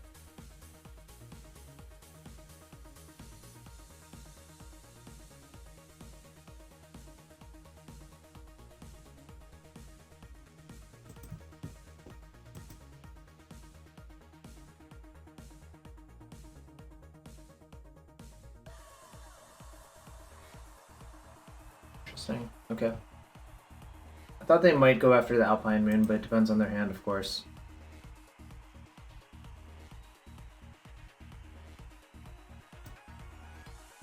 Let's see.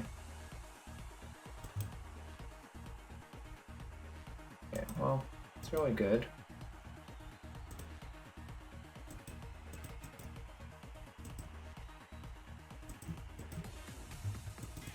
Right. Your turn, opponent.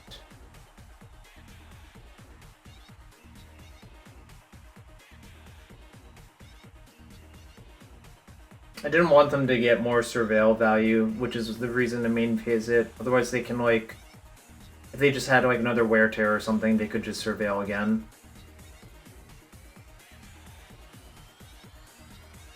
Yeah, it's fine. I think it's time to grudge the construct, actually. Because my life roll is not that safe. Like, it's big Jegs? Yeah, this is mine.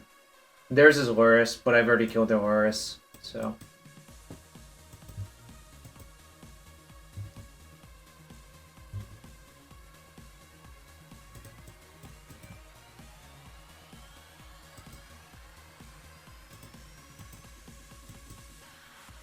Chunky Jags, exactly. It is chunky Jags. Anyways, feels like I am easily winning now. Okay, sure. I wonder if they sided out all of their mana types / land destruction. It kind of feels like it. I've already killed the Loris, so it's like kind of hard for them to actually establish a late game. Yo, Villain! Thanks for being here. Appreciate you being here. Don't worry, Jason, you don't need to understand anything. Just accept it.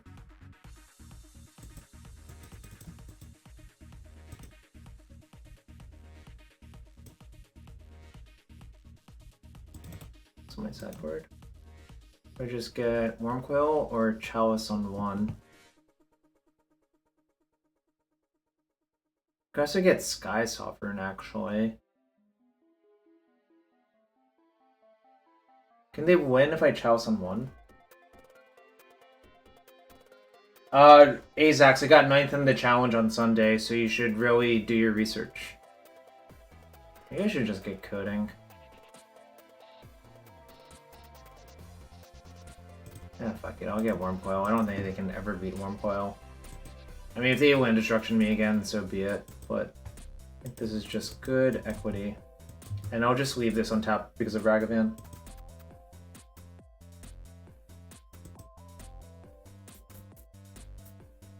Alright, we won the match. Villain, let me know if I should open a chest for you.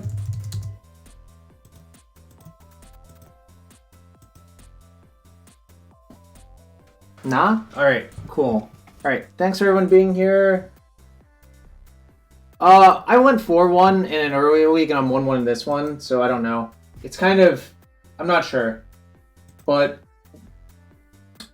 I'll see how the rest of the week ends up off stream, probably. But thanks for being here. I'm going to raid someone, so stick around real quick.